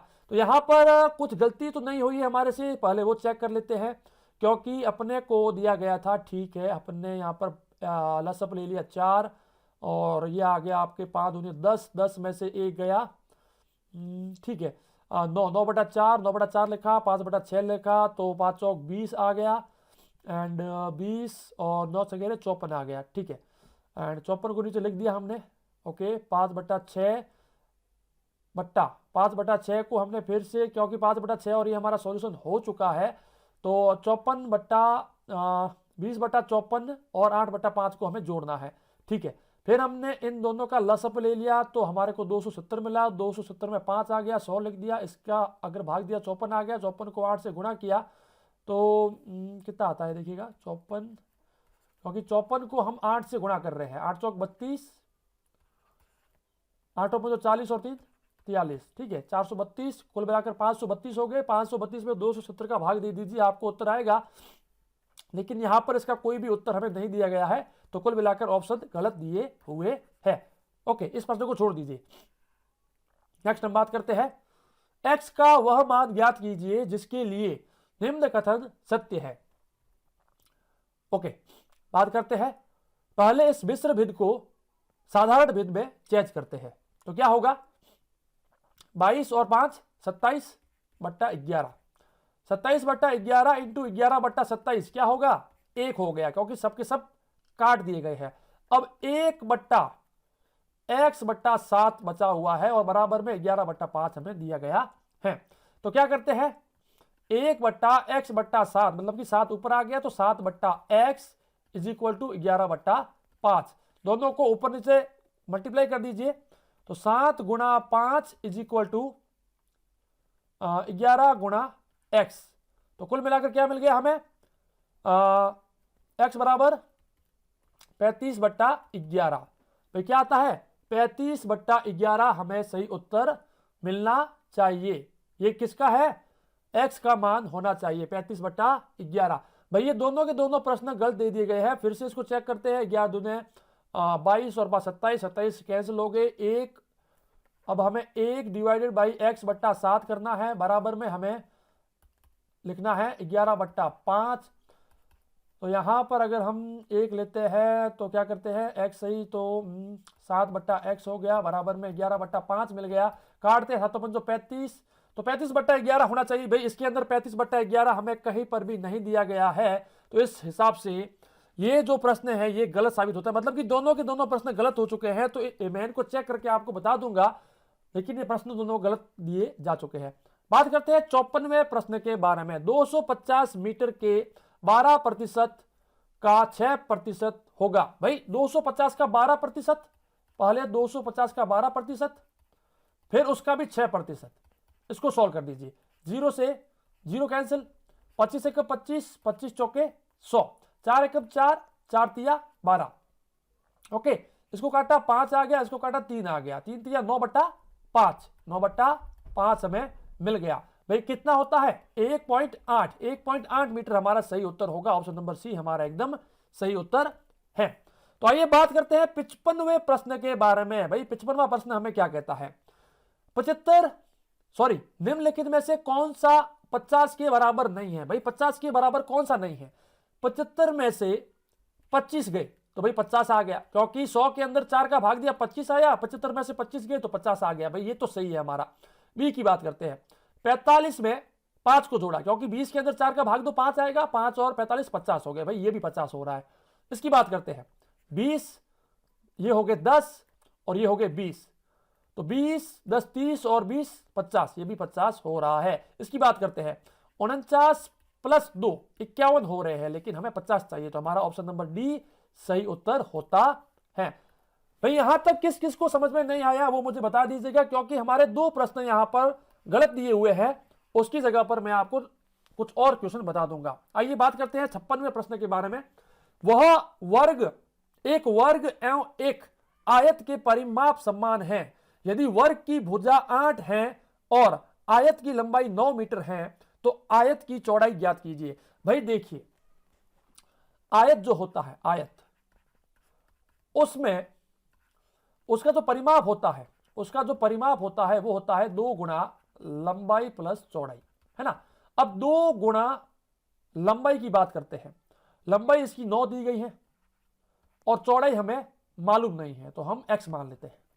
ओके, और एक जो वर्ग होता है उसका जो परिमाप होता है वो होता है 4 इंटू भुजा। तो भाई यहां पर क्या कहा गया है कि दोनों का सम्मान है, तो 4 इंटू 8 दोनों सम्मान है, तो 9 दूनी 18 प्लस 2x, क्योंकि ये 2 यहां पर इससे गुणा करता है, बराबर 8 चौक 32, 32 आ गया। तो 2x बराबर क्या आता है हमारे पास, 2x बराबर आता है 32 में से 8 गए तो क्या बच गया हमारे पास, 32 में से 8 गए तो हमारे पास 14 बच गए, और उसके अंदर 2 का भाग दे दो तो हमें x का वैल्यू मिल जाएगा। तो क्या हो गया, 7 हो गया। तो भाई 7 मीटर हमारा सही उत्तर होता है। तो इसके बाद और आगे बात करते हैं 57वें प्रश्न की। यहां पर ये 57वां प्रश्न हमें क्या कह रहा है, देखिएगा, एक खेत है जो 210 मीटर लंबा है, 310 मीटर चौड़ा है, 210 मीटर लंबा है, 310 मीटर चौड़ा है। एक धावक को इस खेत के 5 चक्कर लगाने हैं। एक दौड़ने वाला धावक है जिसको इस खेत के 5 चक्कर लगाने हैं। 2.6 किलोमीटर प्रति घंटा की चाल से उसे कितना समय लगेगा। भाई सबसे पहले तो हमें क्या करना है, इस खेत का परिमाप ज्ञात करना है, मतलब कि पेरीमीटर ज्ञात करना है। अब जब हम इसका पेरीमीटर ज्ञात करते हैं तो उसको 5 से गुणा करना है, क्योंकि ये जो धावक है ये इसके 5 चक्कर लगाएगा। तो भाई सबसे पहले इसका जो परिमाप होगा वो होगा 2 गुणा 210 प्लस 310, तो कुल मिलाकर क्या हो गया 210 गुणा 520, तो क्या हो जाता है 1040 मीटर। भाई 1040 मीटर का वो खेत है, उसका जो परिमाप है वो 1040 मीटर है। उसको 5 से गुणा कर दो। भाई 5 से गुणा किया तो हो गया हमारे पास, कितना हो गया 5200, हाँ 5200 मीटर हमारे पास हो गया कुल मिलाकर। अब भाई उसकी स्पीड है 2.6 किलोमीटर प्रति घंटा। अब इस 2.6 किलोमीटर प्रति घंटा को या तो फिर मीटर प्रति सेकंड में चेंज कर दीजिए, या फिर इस 5200 को आप किलोमीटर में चेंज कर दीजिए। तो भाई मैं क्या करता हूं, इसको किलोमीटर में चेंज कर लेता हूं, 5.2 किलोमीटर। अब ये 5.2 किलोमीटर मुझे मिल गया। इस 5.2 किलोमीटर में मैं 2.6 का भाग दे देता हूं, तो पॉइंट से पॉइंट कैंसिल हो गया 2, मतलब कि 2 सेकंड में नहीं यहां पर 2, क्योंकि यहां पर हमने इसको किलोमीटर में बदला है, मतलब कि किलोमीटर प्रति घंटा, तो 2 घंटों में अपना आंसर आ जाएगा, 2 घंटों में वो इसको पूरा कर लेगा। आइए 58वें प्रश्न की ओर बढ़ते हैं। 58वां प्रश्न आपको कैसा देखने को मिलता है इस साल की परीक्षा में। बात करते हैं 320 का अभाज्य गुणनखंड है, मतलब कि 320 के हमें अभाज्य गुणनखंड ज्ञात करने हैं। भाई देखिए यहां पर एक सिंपल सी प्रोसेस है, उसी का हमें फॉलो करना है और इसका उत्तर निकाल देना है। 320 लिखा, सीधी लाइन खींची, 2 का भाग दिया 160 आया, 2 का भाग दिया 80 आया, 2 का भाग दिया 40 आया, 2 का भाग दिया 20 आया, फिर से 2 का भाग दिया 10 आया, 2 का भाग दिया 5 आया, 5 का भाग दिया। भाई क्या आ गया 1 2 3 4 5 6 बार तो 2 आए हैं, एक बार 5 आया है, तो 1 2 3 4 5 6 और एक बार 5, ऑप्शन नंबर बी हमारा सही उत्तर हो गया। भाई आइए अब हम इसकी और आगे बढ़ते हैं, पहले इसको साफ कर लेते हैं ताकि हमें गलतियां ना मिले, हमें कोई दिक्कत ना हो। तो भाई सबसे पहले इसको साफ कर लेते हैं, फिर उसके और आगे बढ़ते हैं हम। और ये आ गया हमारा 59वां प्रश्न। भाई वीडियो को लास्ट तक देखिएगा और लाइक नहीं किया है तो जरूर कीजिएगा। 59वां प्रश्न हमें क्या कहता है, निम्नलिखित व्यंजक का निकटतम परिमाण क्या होगा। भाई देखिए पूर्ण संख्या में 36.5 गुणा 23.2। भाई 36.5 और 23.2 को जब हम गुणा करते हैं तो क्या मिलता है हमारे को, देखिएगा 36.5 और 23.2। भाई 23.2 को हमने गुणा कर दिया, इसको सॉल्यूशन निकालिए, इसका क्या आता है 10 हासिल लगी 1 12 और 1 13, 2 3 दूने 6 और 1 7, काटा हमने इसको, 5 दूने 10, सॉरी 5 या 15 का 5 हासिल लगी 1, यहां पर आ गया 6 18 और 1 19 हासिल लगी 1, 3 या 9 और 1 10, फिर से काटा इसको, क्या आ गया 10 का 0 हासिल लगी 1, 6 दूने 12 और 1 13 हासिल लगी 1, भाई 3 दूने 6 आ गया और 1 7 आ गया, तो कुल मिलाकर क्या मिल गया मुझे 0 8, 16 का 6 हासिल लगी 1 4 8। भाई 2 के बाद पॉइंट था तो ये आ गया पॉइंट, 846.80 ये आ गया बस यहां से लेकर यहां तक का उत्तर। फिर इसको भी सॉल्व करते हैं, फिर इसको भी सॉल्व करते हैं। सभी को सॉल्व कर देने के बाद आपको क्या करना है, इस वाले में से सभी को माइनस कर देना है, इसको और इसको जोड़ देना और फिर इसमें से माइनस कर देना, तो आपको उत्तर मिल जाएगा। क्योंकि मैं अभी यहां पर सॉल्व करने वाला हूं तो वक्त ज्यादा लग जाएगा, लेकिन हम ज्यादा वक्त बर्बाद नहीं करेंगे। आइए 60वें प्रश्न की बात करते हैं। हम अपने गंतव्य स्थान पर 2 सही 1/3 घंटे यात्रा करने के पश्चात 5:50 पर पहुंचे। हमने यात्रा कितने बजे आरंभ की थी। भाई कितने बजे हम शुरू हुए थे, तो क्या करते हैं भाई 5:50 में से 2 सही 1/3 घंटे को घटाते हैं। अब 2 सही 1/3 का मतलब क्या हो गया, 2 घंटे और 1/3 को 60 के साथ गुणा कर दो तो 20 मिनट, 2 घंटा 20 मिनट। भाई 5:50 में से 2 घंटा 20 मिनट को माइनस कीजिए। भाई 5 में से 2 गए 3, 50 में से 20 गए 30, यहां पर हम 3:30 मतलब कि 3:30 पर, मतलब कि पीएम वाला होगा, क्योंकि यहां पर भी पीएम दिया गया था तो यहां पर भी पीएम हमें मिल गया। बी हमारा सही उत्तर हो जाएगा। भाई आइए नेक्स्ट क्वेश्चन की ओर बात करते हैं, 61वें प्रश्न की ओर बात करते हैं। क्या कहता है आज का हमारा 61वां प्रश्न, जो कि हिंदी भाषा का है। भाई भाषा में बात करते हैं। नवोदय विद्यालय की तैयारी करने वाले विद्यार्थियों अब जाग उठो, क्योंकि आ चुका है आपका exam, Navodaya Vidyalaya entrance exam. क्या आप भी नवोदय की प्रिपरेशन कर रहे हैं तो पीछे क्यों रह रहे हो? अभी विजिट कीजिए ऑलराउंडर बीएसएस के यूट्यूब चैनल को और इंस्टॉल कीजिए गूगल प्ले स्टोर से ऑलराउंडर बीएसएस के एंड्रॉइड एप्लीकेशन को, जहां पर आपको नवोदय विद्यालय की फुल कोचिंग दी जाती है। Model paper, last year paper और भी बहुत कुछ फुल्ली एक्सपीरियंस के साथ आपको पढ़ाया जाएगा। वीडियो लेक्चर्स आपको देखने को मिलेंगे, मॉडल पेपर का सॉल्यूशन मिलेगा, इंपोर्टेंट क्वेश्चंस आपको देखने को मिलेंगे और भी बहुत कुछ मिलता है। तो अभी सब्सक्राइब कीजिए ऑलराउंडर बीएसएस यूट्यूब चैनल को और इंस्टॉल कीजिए गूगल प्ले स्टोर से ऑलराउंडर बीएसएस के एंड्रॉइड एप्लीकेशन को। तो देर किस बात की, जाना है अब की बार, बस करना है नवोदय को पार। जय नवोदय, जय हिंद। यहां पर खंड 3 मतलब कि जो भाषा वाला आपका कॉन्सेप्ट है, इसमें आपको 4 अनुच्छेद दिए गए हैं और चारों अनुच्छेदों को देखने के मुताबिक ही आपको जो है 5-5 प्रश्न हर अनुच्छेद में देखने को मिलेंगे और आपको उसका उत्तर इस गद्यांश में से देख करके ही बताना होता है। तो आइए सबसे पहला जो गद्यांश हमें दिया गया है या जो अनुच्छेद हमें दिया गया है उसके बारे में बात करते हैं। भाई सबसे पहला काम क्या होता है कि ये जो भी लाइनें आपको दी गई है इसको सही से पढ़ लेना है। जैसे कि भारत की सभ्यता संसार की प्राचीनतम सभ्यताओं में से एक है। विद्या का केंद्र होने के कारण अनेक देशों से लोग यहाँ के महान गुरुओं के पास शिक्षा प्राप्त करने आते थे। उन दिनों भारत व्यापार एवं वाणिज्य का भी केंद्र था। भारतीय वस्तुएं विश्व भर में प्रसिद्ध थी। पूर्व तथा पश्चिम से व्यापारी स्थलीय मार्ग व समुद्री मार्ग से भारतीय माल खरीदने आते थे। भारत अब फिर से वाणिज्य और उद्योग का केंद्र बन रहा है।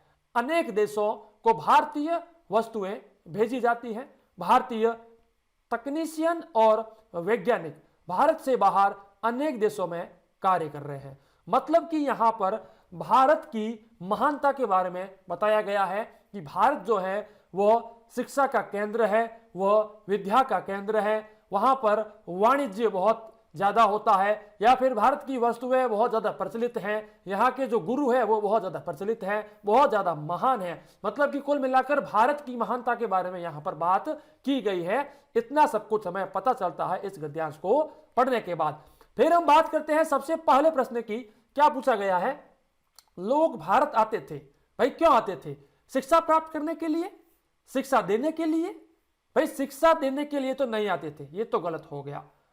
अब देखिए यहां पर आप देखिए, भारत की सभ्यता संसार की प्राचीनतम सभ्यताओं में से एक है। विद्या का केंद्र होने के कारण अनेक देशों के लोग यहां महान गुरुओं के पास शिक्षा प्राप्त करने आते थे। भाई देखिए पहले प्रश्न का उत्तर यही मिल रहा है, शिक्षा प्राप्त करने के लिए आते थे। तो पहले का उत्तर ए हो गया। भाई सबसे पहले का उत्तर क्या हो गया हमारा? ए हमारा एकदम सही उत्तर हो गया है। ये देखिए ए हो गया। ए के बाद हम बात करते हैं नेक्स्ट क्वेश्चन की ओर। भारत विद्या का केंद्र था क्योंकि यह एक केंद्रीय स्थान था, इसकी सभ्यता प्राचीन थी, यहां महान गुरु थे, यहां अत्यंत कुशल कारीगर थे। भाई यहां पर देखिए भारत विद्या का केंद्र होने के कारण देखिए भारत की सभ्यता संसार की प्राचीनतम सभ्यताओं में से एक है। विद्या का केंद्र होने के कारण यहां जो अनेक देशों से लोग यहां महान गुरुओं के पास शिक्षा प्राप्त करने आते थे। मतलब कि यहाँ के जो गुरु थे वो बहुत ज्यादा महान थे, इसी कारण से लोग यहाँ आते थे। तो महान गुरु थे, महान गुरु के कारण यहाँ पर लोग शिक्षा प्राप्त करने के लिए आते थे। भाई आगे हम बात करते हैं नेक्स्ट क्वेश्चन की ओर। क्या कहते हैं नेक्स्ट क्वेश्चन? भारत इनका भी केंद्र था। भाई किस किस का केंद्र था? कला एवं संस्कृति का, व्यापार एवं प्रौद्योगिकी का, विज्ञान एवं प्रौद्योगिकी का, संगीत एवं नृत्य का। भाई देखिए हम इस पैराग्राफ को फिर से पढ़ते हैं। भारतीय वस्तुएं, अब यहां पर देखिए उन दिनों भारत व्यापार एवं वाणिज्य का भी केंद्र था। भाई व्यापार वाणिज्य एवं व्यापार का भी केंद्र था। तो ये हो गया हमारा option number B, option number B हमारा सही होता है। बात करते हैं 64वें की। व्यापारी भारत वस्तुएं खरीदने आते थे क्योंकि वे वस्तुएं, भाई व्यापारी भारत वस्तुएं खरीदने आते थे क्योंकि वे वस्तुएं महंगी थी, सस्ती थी, उपयोगी थी, प्रसिद्ध थी। भाई इसका उत्तर होगा डी, क्योंकि वो प्रसिद्ध थी। तो यहां पर मैं आपको दिखा देता हूं कि इसका उत्तर डी मैंने क्यों किया है। देखिएगा, देखिए मैं आपको दिखाता हूं। भारतीय वस्तुएं विश्व भर में प्रसिद्ध थी। पूर्व तथा पश्चिम से व्यापारी स्थलीय मार्ग और समुद्री मार्ग से भारतीय माल खरीदने आते थे। मतलब कि भारत की वस्तुएं प्रसिद्ध थी, विश्व भर में प्रसिद्ध थी, इसी कारण से लोग इसे खरीदने के लिए आया करते थे। तो इसका ऑप्शन था बी और इसका ऑप्शन था डी। आइए नेक्स्ट हम बात करते हैं हमारे नेक्स्ट क्वेश्चन की ओर। 65वां प्रश्न क्या कहता है, इस गद्यांश के लिए कौन सा शीर्षक सबसे अधिक उपयुक्त है। भाई भारत जो महान था, विद्या का केंद्र था, भारत में व्यापार और वाणिज्य, भारत में आने वाले विदेशी यात्री। भाई इसमें सभी का जिक्र हुआ है, इसमें विद्या का भी जिक्र हुआ है, इसमें व्यापार एवं वाणिज्य का जिक्र हुआ है, इसमें विदेशी यात्रियों का जिक्र हुआ है। तो कुल मिलाकर भारत की महानता की बात यहां पर की गई है। तो ऑप्शन नंबर ए हमारा सही हो जाता है। आइए नेक्स्ट हम बात करते हैं दूसरे गद्यांश के बारे में। भाई दूसरा गद्यांश हमें क्या कहता है, यहां पर दूसरा अनुच्छेद क्या कहता है, सबसे पहले वो बात करते हैं। लोग हंस की प्रशंसा करते हैं और मुझे काला कहते हैं। लोग हंस की प्रशंसा करते हैं और मुझे काला कहते हैं। मैं तो हंस से भी तेज उड़ सकता हूं, क्योंकि ना मैं उसे उड़ने के मुकाबले के लिए ललकारूं और उसे हरा दूं। लोग मेरी प्रशंसा करेंगे और उसका अनादर। यह सोचकर एक कौवे ने हंस को समुद्र के बीच में स्थित एक द्वीप तक एक साथ उड़ने के लिए ललकारा। हंस तैयार नहीं, किंतु कौवे ने जिद न छोड़ी। दोनों ने उड़ना शुरू किया। आरंभ में कौवा अत्यंत तेज गति से उड़ता रहा और शीघ्र थक गया और नीचे गिरने लगा। हंस को उस पर दया आ गई। उसने कौवे को अपने पंखों पर बैठाकर द्वीप तक सुरक्षित पहुंचा दिया। कौवा अपने किए पर बहुत लज्जित हुआ। भाई यहां पर क्या कहा गया कि एक हंस था और एक काला कौवा था, दोनों एक पास में रहते थे। भाई क्या समझ में आया वो मैं आपको बता रहा हूं। लेकिन जो कौवा था वो ये सोचता था कि जो हंस है उसकी लोग प्रशंसा करते हैं और मुझे लोग काला कहते हैं। तो उसने सोचा कि हम दोनों होड़ करते हैं और मैं इसको पीछे छोड़ दूंगा तो लोग मेरी प्रशंसा करेंगे और इसको बेइज्जत करेंगे। तो कुल मिलाकर एक इस प्रकार की कहानी हमें बताई गई है। लेकिन आप जानते हैं कि जो इसकी सोच थी वो सोच गलत थी, क्योंकि ये अपने ऊपर घमंड कर रहा था और इसी घमंड के कारण वो बीच में उड़ता उड़ता थक गया और नीचे गिरने लगा। लेकिन हंस ने इसकी जान बचाई। तो अब इसके प्रश्न सुनिए। सबसे पहला कि जो काले कलर का कौवा था उसकी क्या प्रॉब्लम थी, वो कैसा आदमी था भाई, वो घमंडी था। क्या था, घमंडी था, अपने ऊपर घमंड करता था। तो ऑप्शन नंबर कौन सा सही हुआ भाई साहब, बी हमारा सही उत्तर हो गया। बात करें 67वें प्रश्न की। हंस ने, ऑप्शन नंबर ए, हंस ने कौवे के प्रस्ताव को स्वीकार किया। हंस ने कौवे के प्रस्ताव को एकदम स्वीकार कर लिया। हंस ने कौवे के प्रस्ताव को अंत में मान लिया। हंस ने कौवे के प्रस्ताव का मजाक उड़ाया। भाई ना तो उसने स्वीकार किया, ना ही उसने जैसे ही कहा उस समय स्वीकार किया, और ना ही उसने मजाक उड़ाया। भाई उसने पहले तो मना किया था लेकिन बाद में वो मान गया था। तो ऑप्शन नंबर सी हमारा सही उत्तर होगा। 68वें प्रश्न की बात करते हैं। कौवे ने हंस को सलाह दी कि उन्हें एक दूसरे की सहायता करनी चाहिए, उड़ने का मुकाबला करना चाहिए, एक साथ द्वीप की यात्रा करनी चाहिए। भाई एक साथ द्वीप की यात्रा करने के लिए हंस को कहा था। बात करते हैं 69वें प्रश्न की। कौवा हंस को मुकाबले में हराना चाहता था क्योंकि इससे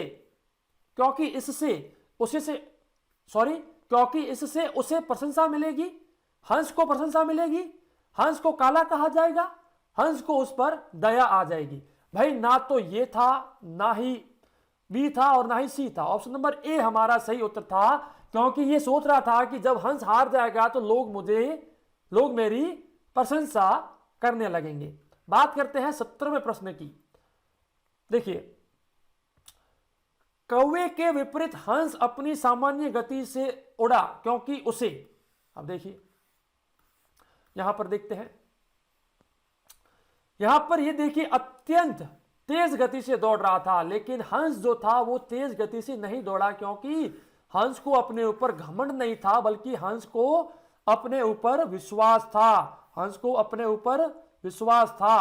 तो ऑप्शन नंबर डी हमारा सही होगा, क्योंकि हंस को ना तो पहले पता था कि हार जीत का, और ना ही हंस को ऐसा कुछ था कि बस मैं ही कर सकता हूं, लेकिन हंस को अपने ऊपर भरोसा था कि मैं आराम से इसको हरा सकता हूं। आइए 71वें प्रश्न की बात करते हैं। क्या कहता है ये? यहां पर सबसे पहले इस गद्यांश को पढ़ लेते हैं। क्या कहता है ये गद्यांश? सुबह से रात तक अपने आसपास अनेक परिवर्तन होते देखते हो। ये परिवर्तन तुम्हें घर, विद्यालय, खेल के मैदान अथवा किसी अन्य स्थान पर दिखाई देते हैं। उदाहरण के लिए, तुम्हें कुछ ऐसे परिवर्तन दिखाई देते हैं जैसे मौसम में आकस्मिक परिवर्तन, वर्षा, पौधों पर फूल का आना, बीजों का अंकुरित होना, फलों का पकना, वस्त्रों का सूखना, दिन रात में परिवर्तन होना, बर्फ का पिघलना, पानी का भाप बनना, ईंधन का जलना, चावल को पकाना, चपाती बनाना, दूध से दही का बनना, लोहे में जंग लगना, आतिशबाजी का जलना आदि। परिवर्तन से वस्तुओं में विभिन्न प्रकार के परिवर्तन भी हो सकते हैं, जैसे स्थिति, आकृति, आकार, रंग या अवस्था, तापमान, बनावट और संरचना में बदलाव। तो परिवर्तन का सदैव कोई ना कोई कारण होता है। भाई देखिए, परिवर्तन का सदैव कोई ना कोई कारण होता है। यहां पर ये हमें गद्यांश दिया गया है। सबसे पहले 71वें प्रश्न की बात करते हैं। क्या कहते हैं कि तुम अपने आसपास अनेक परिवर्तन देखते हो। इस वाक्य में अपने आसपास से क्या तात्पर्य है? अपने आसपास से घर से तात्पर्य है, विद्यालय से है, खेल के मैदान से है, या सभी से है? भाई अपना आंसर तो होगा सभी से। क्यों होगा सभी से भाई? क्योंकि यहां पर दिया गया है घर, विद्यालय, खेल का मैदान, तो मतलब सभी का दिया गया है ना।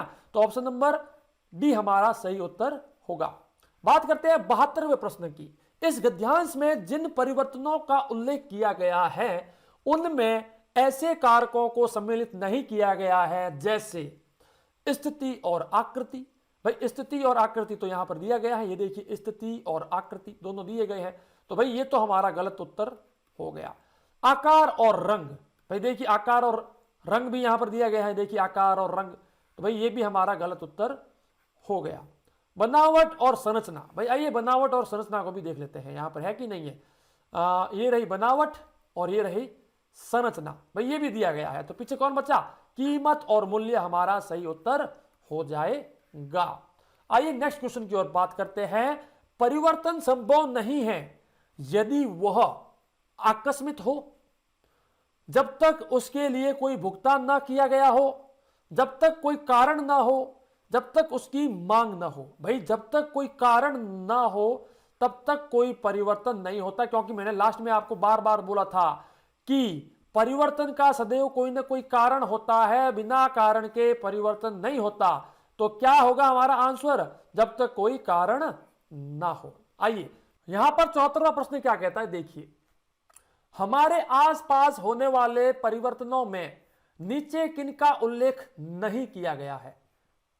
किसका नहीं किया गया है? धातु में जंग लगना, भाई इसका तो जिक्र किया गया है गद्यांश के अंदर। नदी का मार्ग, पानी का भाप बनना, भोजन का पकाना, भाई सबका सब ए, सी और डी हो चुका है, लेकिन बी वाला इसके अंदर जिक्र नहीं है। नदी का मार्ग, नदी का मार्ग ऐसा कोई भी जिक्र गद्यांश में नहीं किया गया है, तो हमारा सही उत्तर बी हो गया। 75वें प्रश्न की बात करते हैं। इस गद्यांश के लिए कौन से शीर्षक सबसे अधिक उपयुक्त होते हैं? सबसे पहला, परिवर्तन के कारण। बी कहता है हमारे आसपास होने वाले परिवर्तन, वस्तुओं की आकृति में प्रत्यावर्तन और विभिन्न प्रकार के प्रत्यावर्तन। भाई ना तो हमारा ऑप्शन नंबर सी है, ना ही हमारा डी है। और ना ही हमारा ए है। बस ऑप्शन नंबर बी हमारा सही उत्तर है, हमारे आसपास होने वाले परिवर्तन, क्योंकि बार बार इसी का जिक्र किया गया है, परिवर्तन परिवर्तन और आसपास के। आइए चौथे की बात करते हैं, क्या कहता है देखिएगा। आज से लगभग 2000 वर्ष पूर्व रोम के जहाज व्यापार की खोज में मालाघाट तट तथा तमिलनाडु के पूर्वी तट पर आए। इन दिनों भूमध्य सागर के सभी प्रदेशों पर रोम साम्राज्य का अधिकार था और रोम के बाजारों में भारत में मिलने वाली विलास की वस्तुओं की बड़ी मांग थी। रोम वासियों को भारत के मिर्च मसाले, कपड़े, कीमती जवाहरात, मोर जैसे पक्षी, बंदर जैसे पशु बहुत पसंद थे। रोम के जहाज लाल सागर में अरब सागर होते हुए मालाघाट तट पर आया करते थे। वे अपने जहाजों पर वांछित माल भरकर बदले में सोना देकर वापस रोम चले जाते थे। रोम से प्राप्त सोने से दक्षिण भारतीय राज्य बहुत धनी हो गए। भाई सबसे पहला प्रश्न इसका क्या कहता है, लगभग 2000 वर्ष पूर्व रोम निवासी मालाबार तट पर आए थे। किस लिए आए थे भाई? जहाज व्यापार की खोज में। भाई वो व्यापार की खोज में आए थे। देखिए जहाज व्यापार की खोज में आए थे, तो भाई व्यापार की खोज में आए थे। दूसरा, रोम के सम्राटों के नियंत्रण में था भूमध्य सागर। भाई यहां पर तो दिया गया था सिंपल सी भाषा में कि इन दिनों भूमध्य सागर के सभी प्रदेशों पर रोम साम्राज्य का अधिकार था। तो भाई ये हमारा हो गया उत्तर। 78वां, प्राचीन काल में रोम के लोगों ने भारत से बहुत सोना प्राप्त किया। नहीं भाई, सोना कहां लिया। अनेक पर्यटकों का स्वागत किया। नहीं भाई। भारत में मिलने वाली विलासी वस्तुओं को पसंद किया। जी हां, भारत में मिलने वाली विलासी वस्तुओं को पसंद किया। ये रहा, मैं आपको दिखाता हूं। मिलने वाली, रोम के बाजारों में भारत में मिलने वाली विलासी वस्तुओं की बड़ी मांग थी, मतलब कि उनको पसंद था, तो इसीलिए उन्होंने यहां से लेकर के गए थे। बात करते हैं 79 क्वेश्चन की। दक्षिण भारत राज्य बहुत धनी हो गए क्योंकि उन्हें रोम से सोना मिला, उन्हें रोम से हीरे मिले। वहां के निवासी धन कमाने के लिए रोम गए।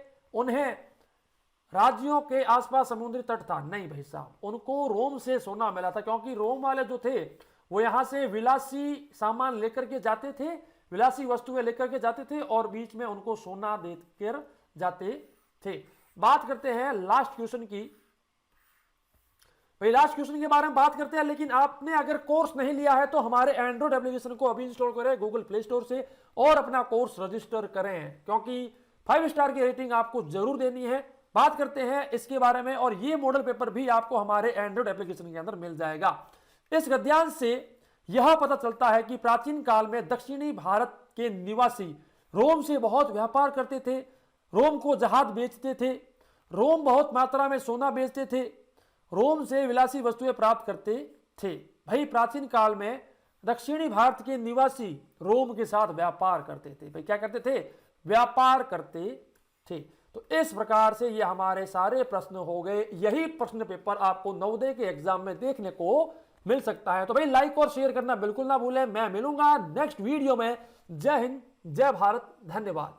जवाहर नवोदय विद्यालय की कोचिंग के लिए क्यों खास है ऑलराउंडर बीएसएस? बिकॉज आपको बता दें, ऑलराउंडर बीएसएस के फुल कोर्स के अंदर आपको वीडियो लेक्चर्स देखने को मिलते हैं, मॉडल पेपर की पीडीएफ फाइल मिलती है, मॉडल पेपर के पीडीएफ फाइल का जो सॉल्यूशन है, जो मॉडल पेपर है उसका सॉल्यूशन के वीडियो लेक्चर्स भी आपको देखने को मिलेंगे, लास्ट ईयर पेपर सारे के सारे देखने को मिलेंगे और उनके वीडियो लेक्चर्स भी आपको देखने को मिलेंगे, टेस्ट सीरीज देखने को मिलेगी जहां पर आप अपने आप को इंप्रूव कर सकते हैं, देख सकते हैं कि आपको क्या क्या सीखने को मिला है और क्या कुछ बचा हुआ है। मतलब कि एक स्ट्रेटेजी के साथ आपको कंप्लीट कोर्स दिया जा रहा है ऑलराउंडर बीएसएस यूट्यूब चैनल और एंड्रॉइड एप्लीकेशन में। तो अभी सब्सक्राइब कीजिए ऑलराउंडर बीएसएस यूट्यूब चैनल को और इंस्टॉल कीजिए एंड्रॉइड एप्लीकेशन को गूगल प्ले स्टोर पर जाकर।